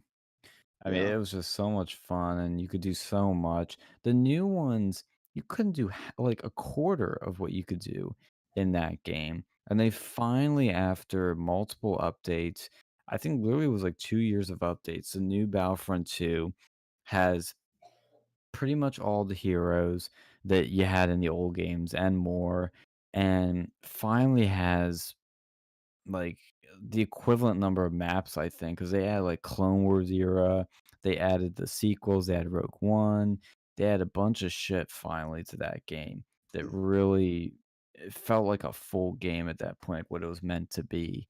And they got rid of the loot boxes, they fixed a lot of the problems, and I mean, from what I understand, like it's actually probably one of the most surprisingly good redemption arcs for a game ever. There So there was this really fun game that was that was a PSP exclusive back in the day called Battlefront Renegade Squadron. I remember that, yeah. That I was never played it, but I've heard of it. that was that was fun. It never got like the critical success that it should have, but it was fun. So, let's see. Uh, Olive says I used to play Counter Strike religiously growing up. Was even in some leagues. I don't. I remember Counter Strike being a thing when I was a kid, but I don't remember playing it ever. Wasn't that what CS:GO is now? Well, it's well, what do you think the CS stands for? Yeah, I know, Yeah. but wasn't Counter-Strike something else Well, like before CS:GO? they had Counter Strike Source, and that was probably the one they're talking about. There was one before that, which was even older, but I think most people remember the Source one. Yeah, that's what I mean. Is like I know there were different games before, but isn't it like basically the same game as it is now? For the most part, I mean, it's the same formats, just the graphics have changed. Now they had weapon skins. Right. Yeah. That's what I thought. I don't know a lot about, but uh, that's kind of what I've heard. It's one of the more interesting ones too, because I think that game was a mod of either Quake or what's the one with the the Freeman guy, Half Life. I think it was one of the mods of those games, and then it became like probably one of the first big esports games out there. It's very very skill intense. Mm-hmm. Yeah, I think remember my roommate from freshman year. I think he played CS:GO. Yeah, and they had that whole like scandal with the skin lottery. What was that? I don't remember that. Yeah, so that was with CS:GO. Like, you used to be able to go and trade like skins, and people were, selling them and then like using them to like bet on like the thing like internet gamble. Oh Like, the shit. whole operation out. That was actually pretty bad. Like, kind of funny, but like, and then my one friend he got that skin fever at one point in time and bought a bunch of skins. I'm like, this is so fucking stupid. Like, it was actually pretty ingenious because like Steam knew what was going on, but they didn't care because I think when they sold them on the marketplace, they got like a percentage of the sales price. They took like a little tax on it. So Mm-hmm. and ever since then, I don't think Counter Strike has been quite as popular. Yeah. Yeah, like and Jolly Roger, yeah, Battlefront 2 on PS2 was the tits. That's how I played it. And I now played on Yep. PC. But PS2 I version of mean, the Xbox One was the best. well, you had Xbox Live. Yeah, the Xbox Live, and they actually had the DLC you could get from there. Yeah, what was in that DLC? I never had a fucking DLC. They had like the Whip Lady, The Whip Lady. they had, like Kid Fisto, Yo. and like he actually I forget what his power was, but he had something cool. Like, I don't know, did they ever add Kid Fisto in your version? But I mean, Bro, maybe I never had Kit. He's not even on the fucking PC version. The DLC that originally came out exclusively for the original Xbox version of the game was released for Xbox One version on June of 2019. Yeah, it was an Xbox exclusive, dude. I guess it still is. That's fucking ridiculous. It's still Yeah, that's insane. There's probably a modder out there that has it for the um PC Steam version. yeah, no, like that was a shit. Like, online, like that was why I think like like the Xbox, it didn't have the exclusives of the PlayStation, and like like the PlayStation, I think, won the first console war, but the Xbox Hmm. was a close contender. GameCube kind of sucked, but they had a couple good things going for it. But like, out of all the systems, like all of them could, they did have an online service. Like, GameCube had one, PlayStation 2 did. And there was like only a handful of games that used it, but it did like SOCOM and Final Fantasy like 11. But the Xbox was only like really built into, like, it was like part of it from the get go. Like, that was a big selling point. And Halo, like, that was a big Oh thing. yeah. Yeah, Halo was the killer game for the Xbox. But I know they had at least one at like you could play online on the GameCube, but it was just like, I think maybe like one or two games. Well, it says here, LucasArts released the first two downloadable content packages for the Xbox version of Battlefront 2. The free content add the Hero Assault mode to Kashyyyk. That's pretty cool. I don't know why that didn't come with it. Another Xbox Live download was made available on 2006, which had two new heroes, Kit Fisto and Asajj Ventress. That's interesting that they had Ventress in there even before the Clone Wars TV show. I think Yeah, that was time as the do you remember the original Clone Wars TV show? Yeah, she I was in do. that. Yeah, Yeah, Gandhi yeah, it was Ter- created by the Gendy Tartakovsky who did Samurai Jack. which honestly, to me, that's why it took me so long to watch like the new Clone Wars, because Hmm. for a long time I was like, what the fuck? Anakin never had an apprentice. This shit isn't the Clone Wars. This is the clone. the Clone Wars. And then, I finally relented once, I knew it was going to stay. Yeah. No, I they're both awesome. I love them yeah. both. But yeah, they added her and Kit Fisto to the game as well. And see, this is what is really cool. I wish my version had this. It has 4 maps from the original Battlefront: Yavin 4, Arena, Bespin, Cloud City, Ren Var Harbor, and Ren Var Citadel. I forget what those last 2 were, but I do remember the names. That was what I never liked about Battlefront 2 is it didn't have Bespin, which was one of my favorites on the Cloud City map on the original first Battlefront. Well, you need, like they had it, it's just not for your version. Yeah. It says in addition, hero assault modes were added to Coruscant, Megiddo, and Naboo. The downloadable content is no longer available as the original Xbox Live servers were shut down in 2010, but it made it available for Xbox One. Yeah, I wish they add that to the fucking Steam, but I bet there's a mod I can find for that shit. Yeah. I'm waiting. One game I love to play, and it's single player only, but it's still fun to play. Are the Max Payne games? I never played those, but I've heard of them. You can play the first one for real. I think you can play Max Payne 2, as well, since you have a PC. Mm-hmm. But yeah, they're real fun. It's if you like film noir and that type of stuff, Oh yeah. then you've got to play them.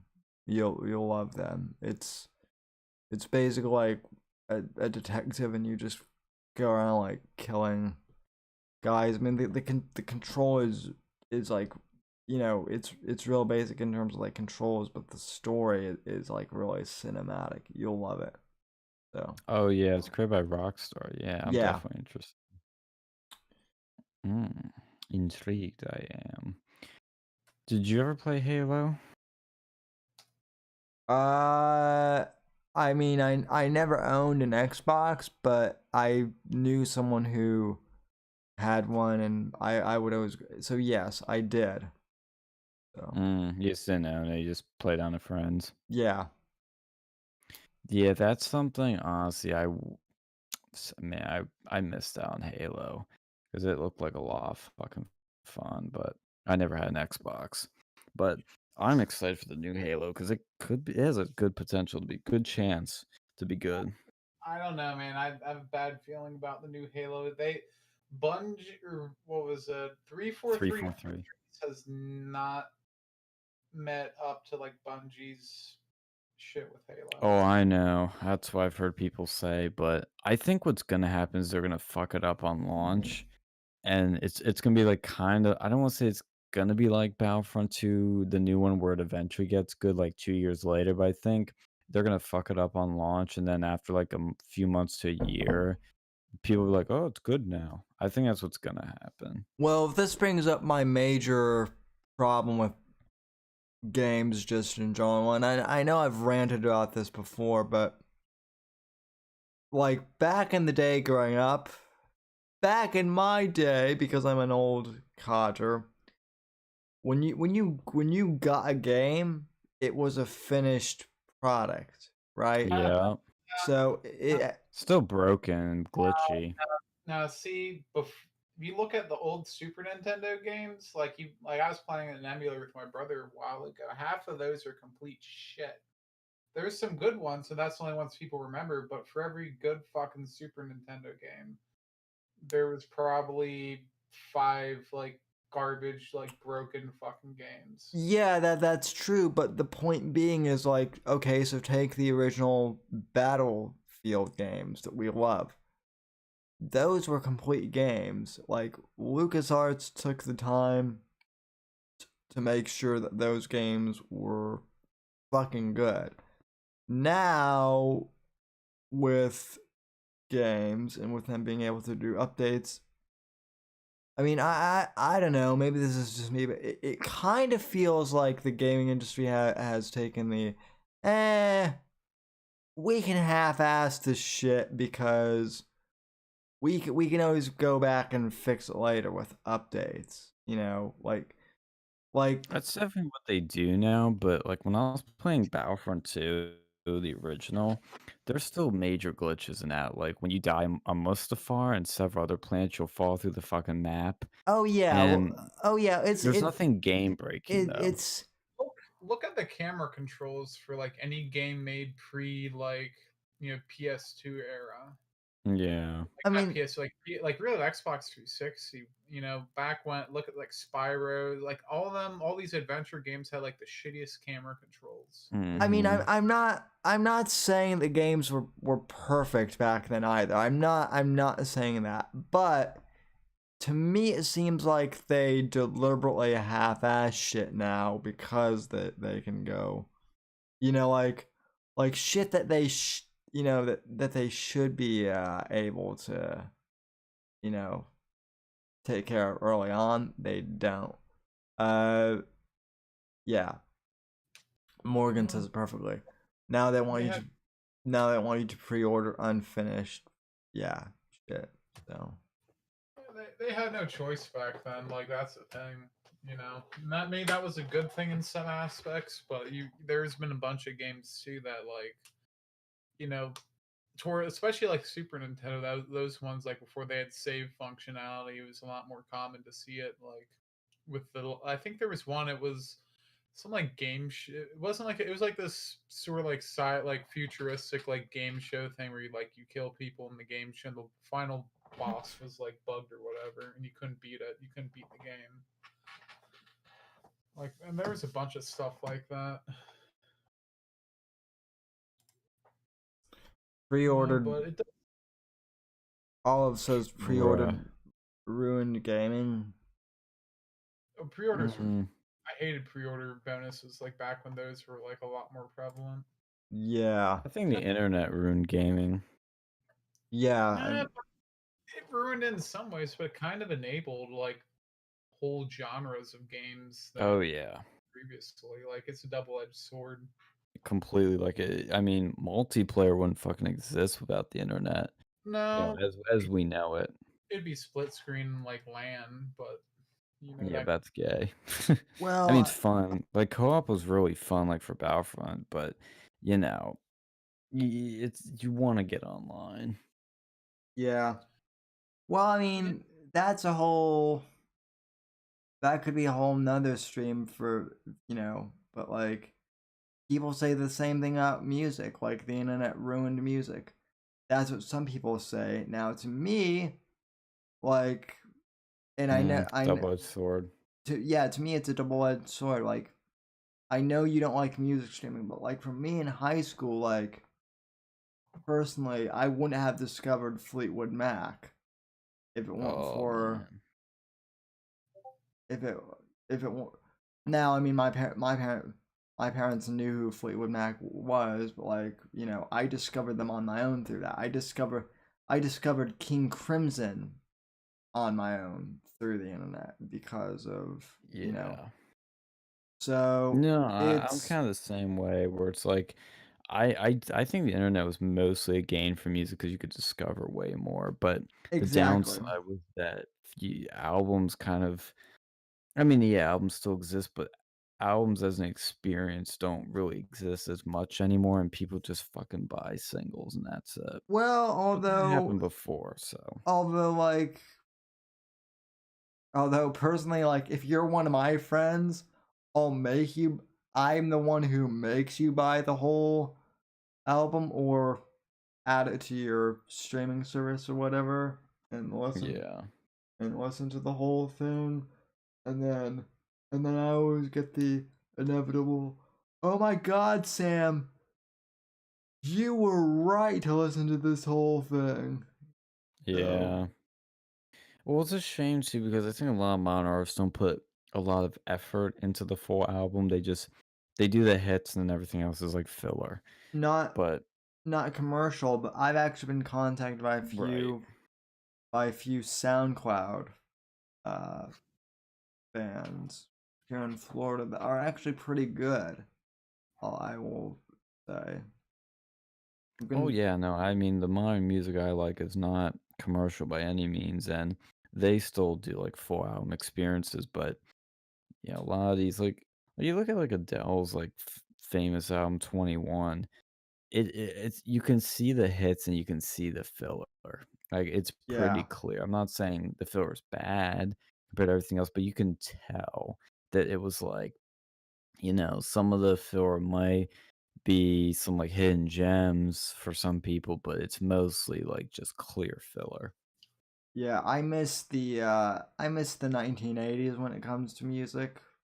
So, Yeah, I personally think music was the best from about 1962 till 1992.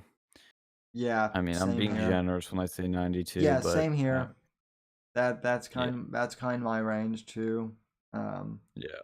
like late 60s to very early 90s has kind of been my range of music for most of 2020.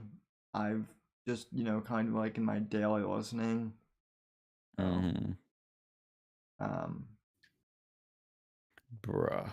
I'm gonna get this paper tomorrow, but the New York Times, their headline is, and I'll go back to gaming and music, but it says Trump incites mob.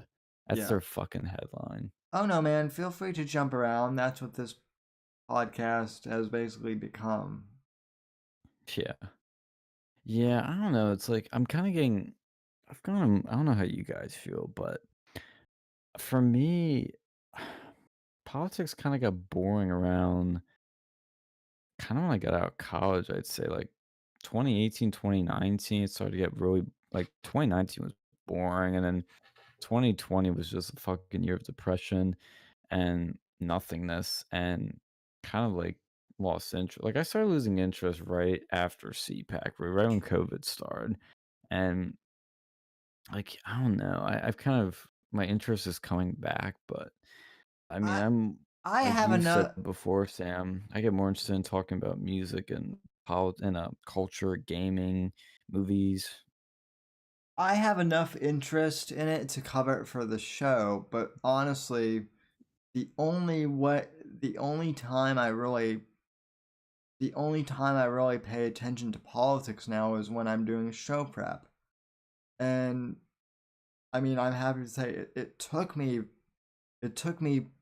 close to 15 years and 5 iterations of a podcast, but the Whitfield report in its current iteration is literally my baby. And what I mean by that is like I can free flow from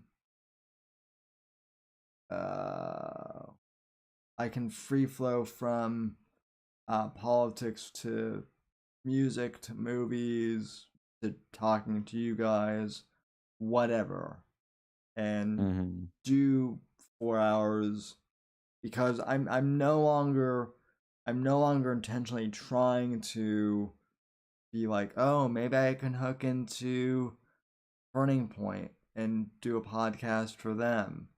Maybe I can Mhm. hook into Breitbart and do a podcast for them. Maybe I can hook up with Cringe, the Daily Wire, and Oh god. I mean, before Ben became Cringe, that's where I thought it would end up because I don't know. Yeah, dude, Ben has gone so downhill. Like when we were, I mean, we joked about this for the past few days because I mean, I'd heard about he had this like cringy reaction to the WAP thing, but I actually finally watched it the other day, and the line that fucking gets me is, "Who wants a wet pussy?" I'm like, oh my god, Ben, the fuck is wrong with you? uh,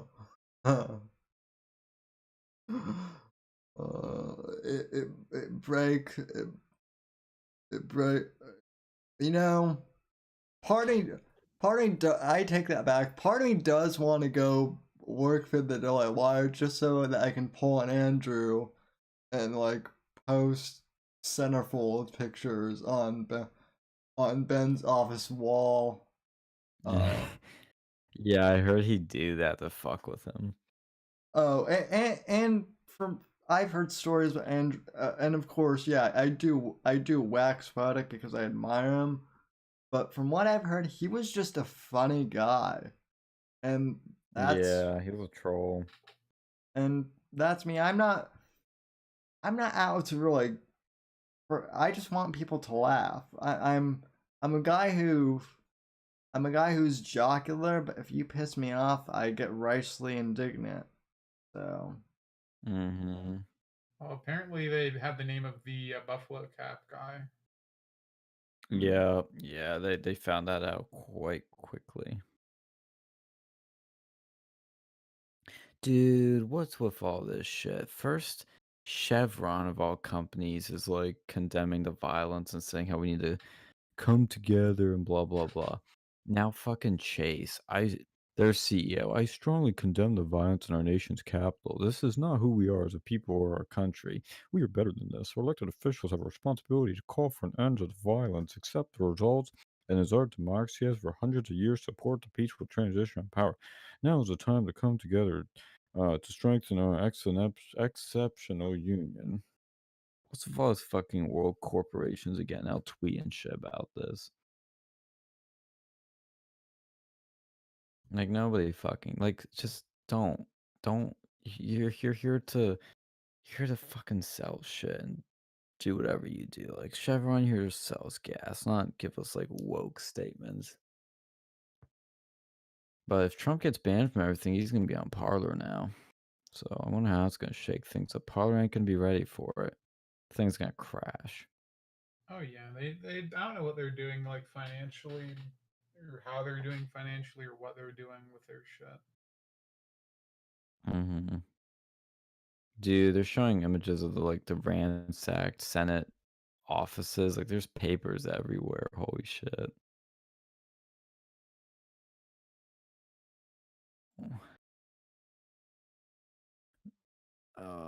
Yo, look at this guy. What is this? Is this real? What the fuck? Dude, look at this picture. Or if this guy's a Q dude. Or he's a boogaloo boy. I'm gonna post this in chats. Apparently, the buffalo guy he had a Q sign. Oh no, he was a big Q dude. That was the one I was reading where the people were saying he was Antifa and Elijah Schaefer was like, no, you idiots. Like this guy was literally like talking about Q nonstop. He said that Q sent him. Yeah, he says he's a huge supporter of QAnon and regularly walks around with a sign saying, quote, Q sent me. Dude, look at the picture of this dude that I just posted. Yeah, I see him. Yeah, it looks like a larper. Yeah, look at that, the fucking zip tie. It looks like fucking like Wolverine. Yes. Speculation is swearing that the zip ties were supposedly to possibly use to abduct members of Congress. Dude. Apparently, a West Virginia delegate who was just sworn in was among the mob storming the Capitol.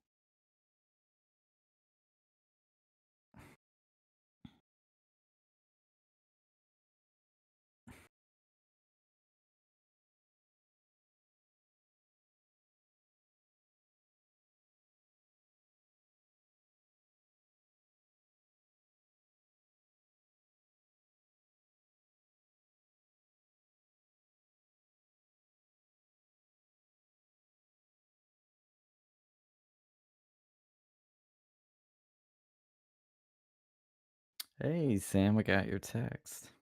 yep, sending you my contact card now. Yeah, that's what I'm gonna do. Yeah, like I said, gotta send everybody this shit, or else you won't be able to find people.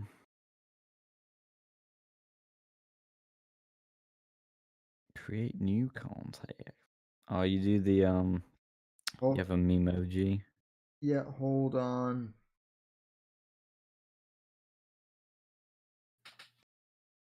Why is it still saying maybe Sam? I thought I created contact.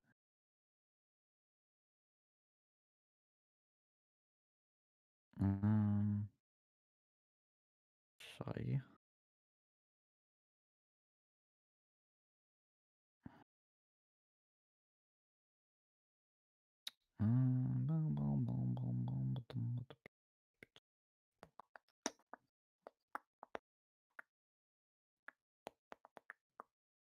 I'll send you my contact card.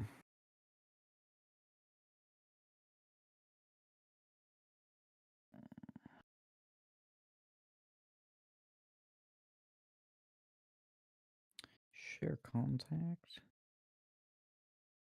with Sam Whitfield.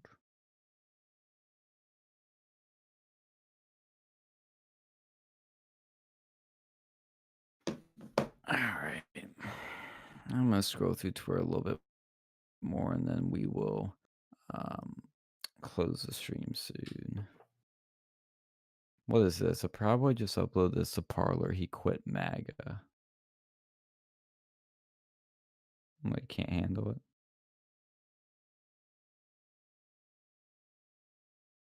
Dude, that's not Proud Boy. Morgan, I will send you the link to I can't send you the link to the DZ Discord, but I can send you a link to my Discord. You've been gone a while, Morgan, so long story short, I'm on my second Discord,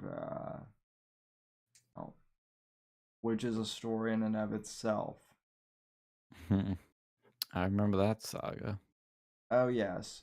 Actually, Morgan, you can probably find a couple live streams I've done on it from 2020. But all right. If any of you guys want to join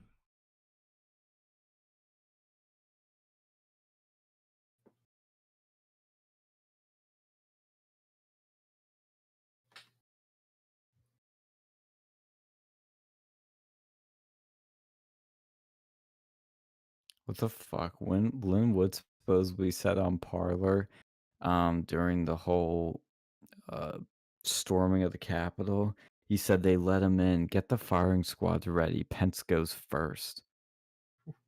The fuck? That Lynn Wood guy's crazy. who is this? I'm confused as to who this Lynn Wood guy is. Honestly, he was the lawyer that was the head of the lawsuit Nick Sandman was doing against all the media outlets. Oh. I don't know. Here's the thing. He was on TV.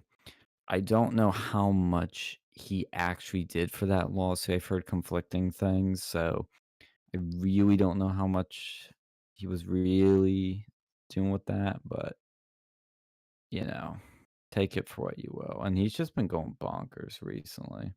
Like I bet he's a Q guy.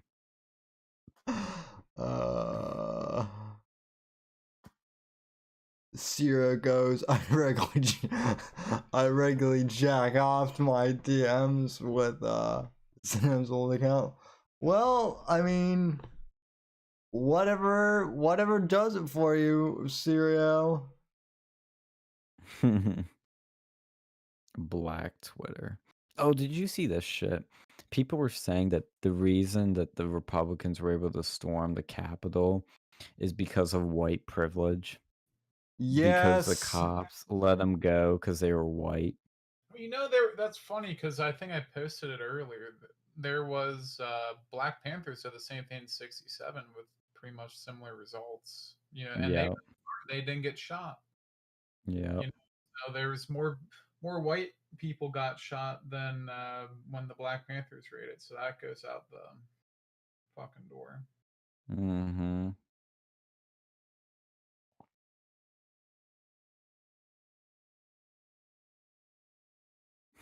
Oh, whoa. Breaking news. Twitter just suspended Lynn Wood.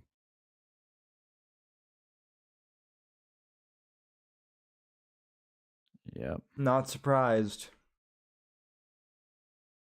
I'm actually surprised because usually they keep these like kooky people on to make the right look bad. You know, like Yeah. Spencer's still on here. Well, yeah. Well, that's what I'm saying. Linwood isn't kooky enough. Oh, So, damn, the standards must be high then. I mean, not kooky enough for Twitter. I mean, Hmm.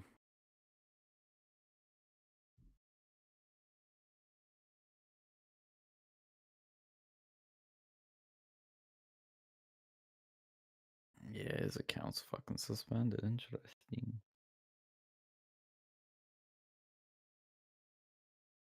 Alrighty then. I guess that's a note to end it on. yep, we didn't go for 4 hours like we've done before, but Yeah, we went for like 6. Because I kept the stream on actually the whole time. oh really? I cut mine off at 1:55 earlier, and it still isn't done processing. So Damn, dude, this one's gonna take light years to process. yeah, well, unlike this one, unlike the last one I'm recording this one to my hard drive. Oh shit. Yeah, that's one thing that I'm gonna do because when I was uploading all of our shit to fuck, what's it called? Rumble, No, the other Anchor. thing, Anchor. Yep, that's right. I was downloading the videos, extracting the audio, but I don't know why I didn't think to do this, but I wasn't backing up the videos. But what I'm gonna do is back up all these streams because lose our channel, we lose all the streams, all the other videos, like the videos that we've made and the radio broadcasts. I already have that shit backed up, but I don't have the streams backed up, so we gotta do that. Yeah. Basic. So I know you came into the stream late, but for those who are joining these, I'm co-hosting with Sean and Alex, who have their own channel, Real News on Versamedia, which is their channel, and we cross streams a lot, so to speak. So. Mm-hmm. So yeah, that's who's on the Yeah. horn. Yeah, we enjoy it. So we'll close it out for tonight, but I hope everybody's safe. I hope we all had fun shooting the shit here despite all the shenanigans. And why is it categorized as entertainment? This is not an entertainment show. This is a news and politics show. But yeah, dude, wild fucking day. Wild day. One for the history books. I don't know. Remember the 6th of January. I don't know. This stream has been pretty entertaining. So Yeah. Yeah, it works. I'm gonna make that the fucking 6th of January. Make that the fucking description on the video.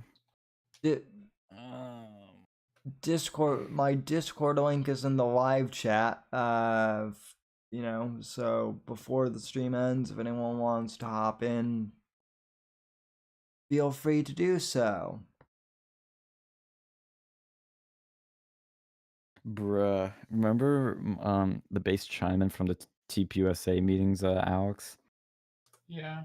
That I was friends with. He's like, I just saw Trump supporters are running into the hill. You guys are really doing something, huh? By the way, hope those guys succeed with the firm support from Trump. Oh my god, yes. This is what he was hoping for, because he's like, where he's from, it's like this shit's like normal. So he's like, you guys should storm your government and take back the power. And I'm like, yeah, we kind of don't do that here. Fast forward to today. Yeah. Yep. Yeah. Well, as I said on Facebook, and as I've said on other platforms today, people have been giving me crap for being kind of skeptical of 2021 being a good year. And all I have to say is I think today more or less Proved you validated wrong. I think today more or less validated my skepticism. So buckle up, mofos. It's gonna be a bumpy ride again. Yeah. So Well, we'll close the stream. This is probably just as long or longer. It's gotta be not as long as our election day stream. We're at almost 8 hours. So thank you, people, for tuning in or sticking around for as long as you did. Thank you for the 2 likes. Appreciate that. And I hope we got some subs from this, but I don't know if we did. But thank you, everyone, and stay safe out there. It's gonna get crazier. yep. And for those listening on the Whitfield Report side of things, God bless, God save this great nation, God, freedom, legacy in that order. And I will see you guys technically today for the Thursday show, and then again on Saturday. So thank you guys for watching, and God bless. And please like, subscribe, all that, and leave the podcast a 5-star rating. Good night and God bless. Wash your hands and clean your penis. And welcome back, Morgan. All right. Bruh, total watch time set.